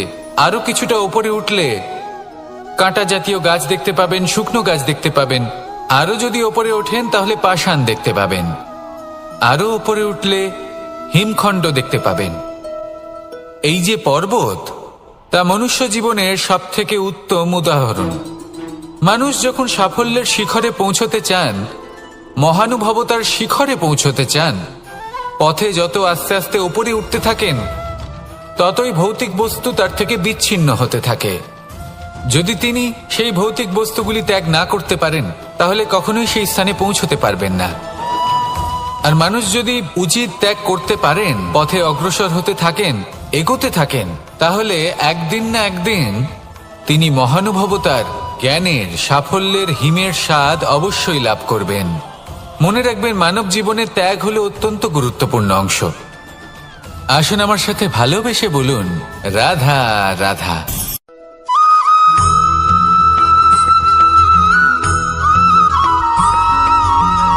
মানুষের মানসিকতা এমন হয় যে সে যতটা করে আশা করে যে তার থেকে অনেক বেশি তার বদলে সে পাবে। দেখুন, সবকিছুই আপনার ভাবনা চিন্তার উপর নির্ভর করছে। আপনি যদি ফলের বিষয়ে ভেবে কর্ম করতে থাকেন, তাহলে সেটা অনুচিত। জীবনের আসল আনন্দ হলো নিজের কর্ম করতে থাকা, ফলের চিন্তা করা উচিত নয়। যদি আপনি এরকম ভাবেন যে আমি এতটা করছি, আমার এতটা পাওয়া উচিত, সেই ভাবনা অনুচিত। যদি আপনি সেবার মানসিকতা নিয়ে কর্ম করতে থাকেন, কর্মচক্রে প্রবাহিত হন, যদি আপনি এমন ভাবনা রাখেন যে আমি এতটা পাচ্ছি, তাই এর থেকে অনেক বেশি আমি কর্ম করব, তাহলে নিশ্চিতরূপে আপনি যতটা করছেন তার থেকে অনেক বেশি আপনি পাবেন। আপনার আশার থেকে অনেক বেশি আপনি পাবেন। শুধু জীবনে অনেক বেশি কাজ করতে থাকুন, ফলের চিন্তা করবেন না। আর মনে রাখবেন, এই ভাবনাই সব থেকে বড় বীজ।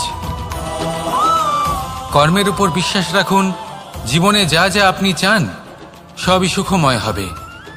আসুন আর আমার সাথে ভালোবেসে বলুন, রাধা রাধা।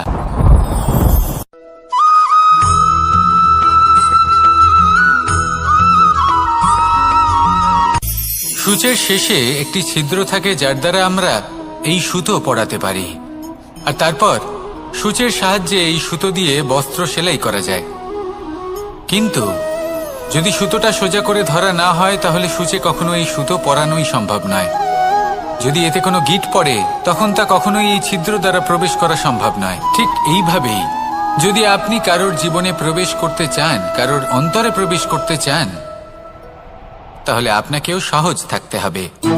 এতে কোনো গিট থাকলে চলবে না, অর্থাৎ মনে যাতে কোনো মালিন্য না থাকে, যেন কোনো কুচিন্তা না থাকে। যদি এসব থাকে তাহলে আপনি কখনো কারোর জীবনে প্রবেশ করতে পারবেন না। আর যদি কোনোভাবে আপনি প্রবেশ করেও যান তাহলে তার মনে ঘর করতে পারবেন না। নিজেকে এই সুতোর মতন করে তুলুন, সহজ। মনে যেন কোনো কুচিন্তা না থাকে, সবার প্রতি যেন সদ্ভাবনা থাকে, শুভ চিন্তা থাকে। এমনটা করতে থাকুন। এমন একটা দিন আসবে যেদিন এই সমস্ত সংসারের ব্যক্তির মনে আপনি বাস করবেন, আর তখন এই মন প্রসন্ন হয়ে বলবে, রাধা রাধা।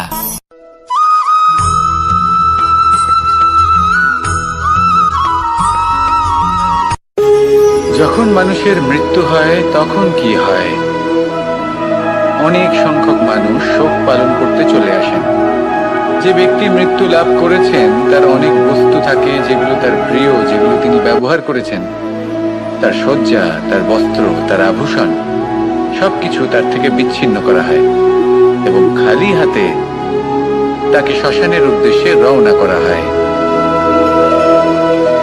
আমি আপনাকে এই প্রশ্ন করতে চাই, আপনি এই সংসারে কি অর্জন করেছেন? ধন সম্পত্তি, বস্ত্র, আভূষণ, এই সবকিছু যে আপনি অর্জন করেছেন, আপনার মৃত্যুর পরে তা আপনার থেকে দূর হয়ে যাবে। এর উত্তর হলো একটাই, আপনার কর্ম।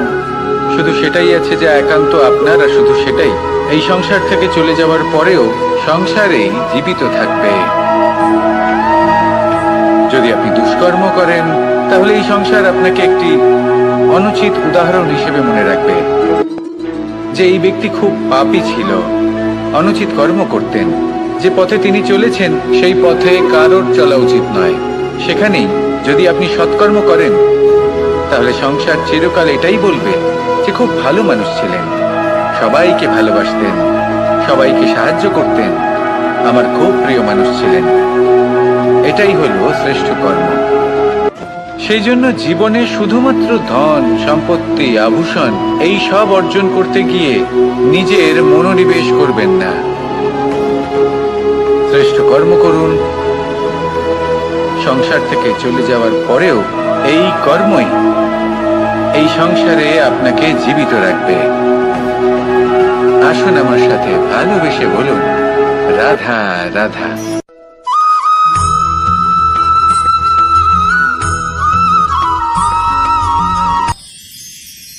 মানুষ তার জীবনে দুই ধরনের পরিস্থিতিকে খুব ভয় পায়। এক, কোনো কারণবশত কারোর সামনে নত হওয়া। দুই, কোনো কারণে নিজের চরিত্র থেকে, নিজের মূল্যবোধ থেকে বিচ্যুত হওয়া। এবার কেন হয় এরকম যে কথায় কথায় কারোর সামনে নত হতে হয়? কেন বারংবার নিজের চরিত্র থেকে চ্যুত হতে হয়? এরকম কেন হয়? এটা তখনই হয় যখন আমাদের শিক্ষা এবং মূল্যবোধের অভাব থাকে। যদি মানুষের মধ্যে প্রকৃত শিক্ষা থাকে তাহলে এই সংসারে কোনো সময় এবং কারোর সামনেই নত হওয়ার কোনো প্রয়োজন নেই। যদি মানুষের মধ্যে মূল্যবোধ থাকে তাহলে তাকে নিজের মূল্যবোধ বা চরিত্র থেকে বিচ্যুত হতে হয় না, তা সে যাই হয়ে যাক না কেন। কোনো বালককে যদি জন্ম থেকেই সুশিক্ষার অধিকারী করা হয়, শিক্ষিত করা হয়, মূল্যবোধের অধিকারী করা হয়, তবে সে এই সংসারে এমন কর্ম করবে যাতে সে নিজেকে, নিজের পরিবারকে, সমগ্র সমাজকে গর্বিত করতে পারে। শিক্ষা লাভ করুন, মূল্যবোধ লাভ করুন এবং আমার সাথে ভালোবেসে বলুন, রাধা রাধা।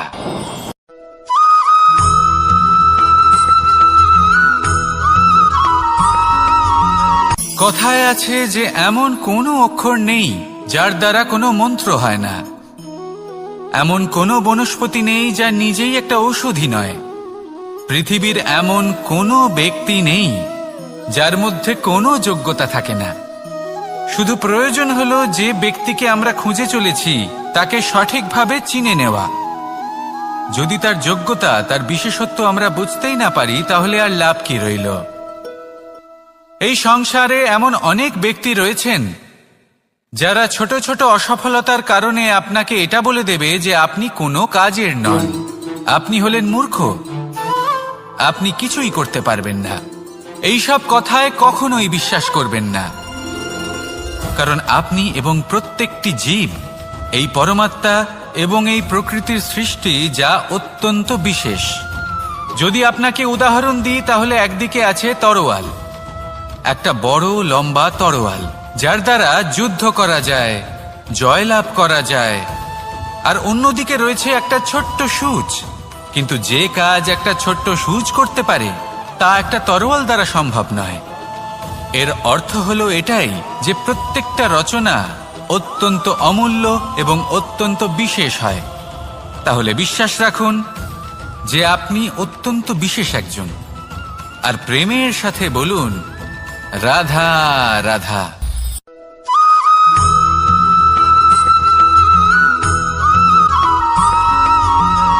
এই সংসারে কোনো বস্তু হোক বা ব্যক্তি হোক, তার একার গুরুত্ব কিন্তু খুব বেশি নয়।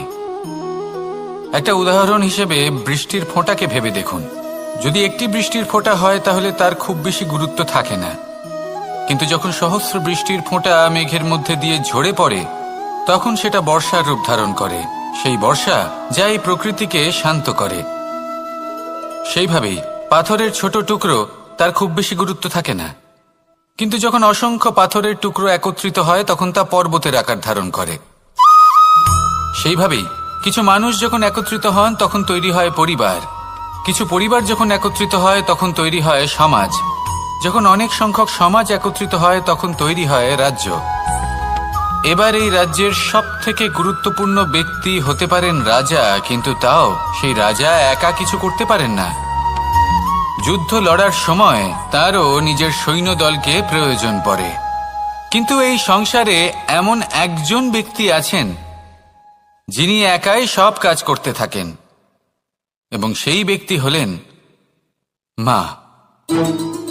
আমাদের জীবনে একজন পিতার ভূমিকা কিন্তু নিঃসন্দেহে অমূল্য, কিন্তু আমাদের সকলের জীবনে যে ভূমিকা একজন মায়ের তা অন্য কারোর থাকে না।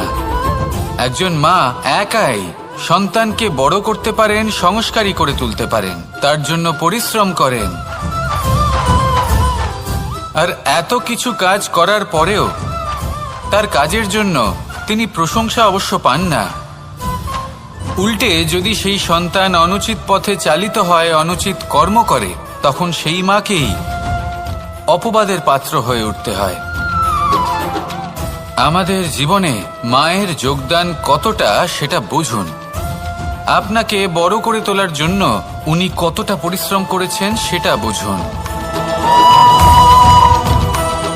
আজ থেকে, এখন থেকে, এই মুহূর্ত থেকে মাকে সম্মান করতে শিখুন। যখন সময় পাবেন, যখন সুযোগ হবে, তখন তার প্রশংসা করুন, ওনারও ভালো লাগবে। আর মায়ের এই মমতার জন্য, তার এই ভূমিকার জন্য আসুন সবাই মিলে আমরা তাকে প্রণাম করি, আর সকলে মিলে ভালোবেসে বলি রাধা রাধা।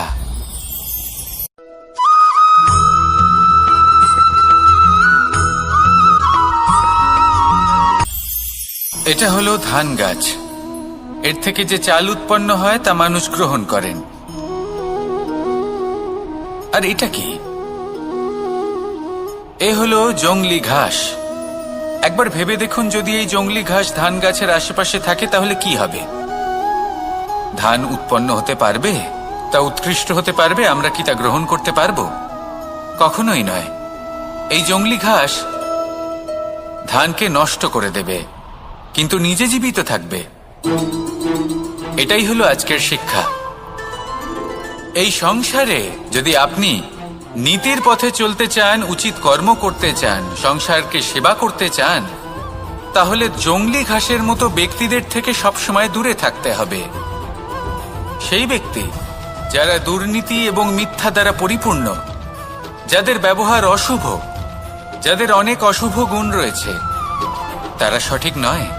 সেই সকল ব্যক্তি যাদের চরিত্র অত্যন্ত দুষ্ট হয়, তারা হয় শুভ চরিত্রের ব্যক্তিকে একদম নষ্ট করে দেয়, নয় নিজের মতো বানিয়ে তোলে।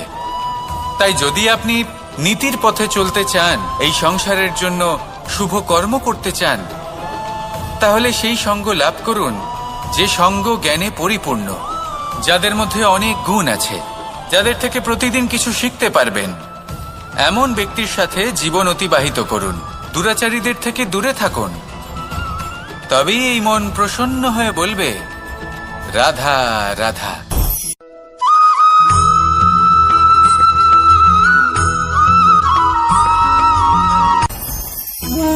ভোজন।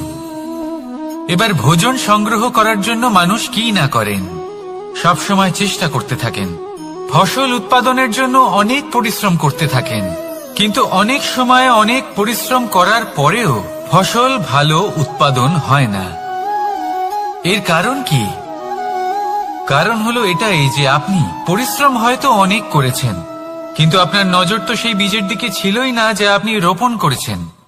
সেই জন্য সবসময় কোনো বীজ রোপণ করার আগে তাকে পরখ করে দেখুন, তা অত্যন্ত আবশ্যক। আর সেইভাবেই যখনই কোনো কর্মের প্রশ্ন আসে, তাহলে সেখানে শুধুমাত্র পরিশ্রম যথেষ্ট নয়। সেই কাজের প্রতি আপনার কর্তব্য কি, আপনার উদ্দেশ্য কি, সেটা জানা হলো অত্যন্ত গুরুত্বপূর্ণ।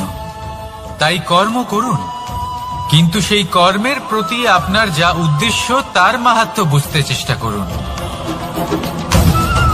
তাহলে আসুন আমার সাথে ভালোবেসে বলুন, রাধা রাধা।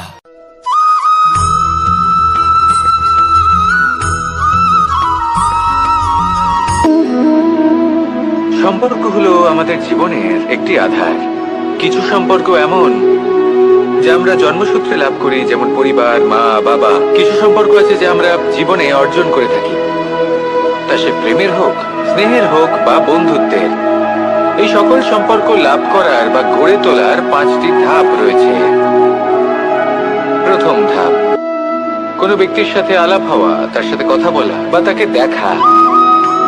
দ্বিতীয় ধাপ, সে ব্যক্তিকে আমাদের ভালো লাগা। তৃতীয় ধাপ,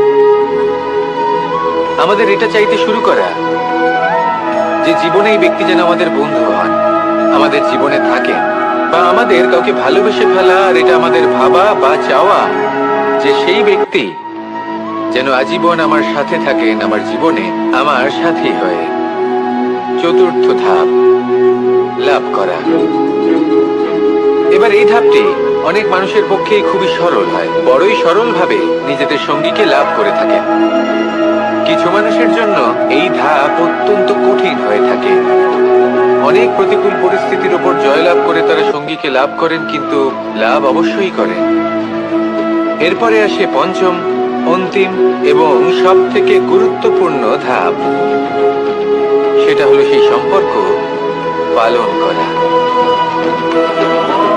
এটা হলো এমন এক বিষয় যা প্রত্যেক মানুষের শেখা উচিত।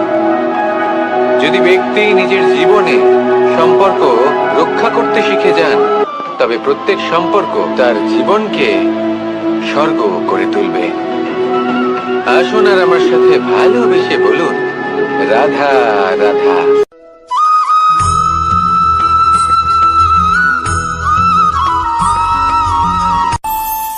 আমাদের মনে যখন কোনো প্রশ্ন ওঠে, কোনো দ্বন্দ্ব জাগে, তখন আমরা যাই আমাদের গুরুর কাছে, আমাদের আরাধ্যের কাছে গিয়ে জিজ্ঞেস করি।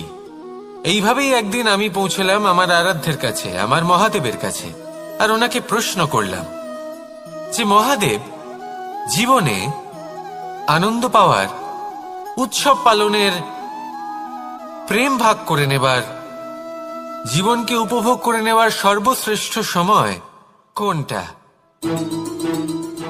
মহাদেব হাসলেন আর উনি বললেন, জীবনে উৎসব পালনের সব থেকে শ্রেষ্ঠ দিন হল মৃত্যুর ঠিক আগের দিনটা। প্রেম ভাগ করে নেওয়ার সব থেকে শ্রেষ্ঠ মুহূর্ত হল মৃত্যুর ঠিক আগের মুহূর্ত। জীবনকে উপভোগ করে নেওয়ার সর্বশ্রেষ্ঠ প্রহর হল মৃত্যুর 1 প্রহর পূর্বে। তখন আমি চমকে গেলাম। আমি বললাম, কিন্তু মহাদেব, মৃত্যু তো অনিশ্চিত, আমরা জানিও না কবে আমাদের মৃত্যু হবে। মহাদেব আবার হাসলেন। উনি বললেন যে যদি আমরা এভাবে জীবন কাটাই যে আমরা জীবনের প্রত্যেক দিন, প্রত্যেক মুহূর্ত, প্রত্যেক প্রহর শেষ বলে মনে করি, তাহলে আমাদের সমস্ত জীবন আনন্দের সাথেই অতিবাহিত হবে। কি বলেন?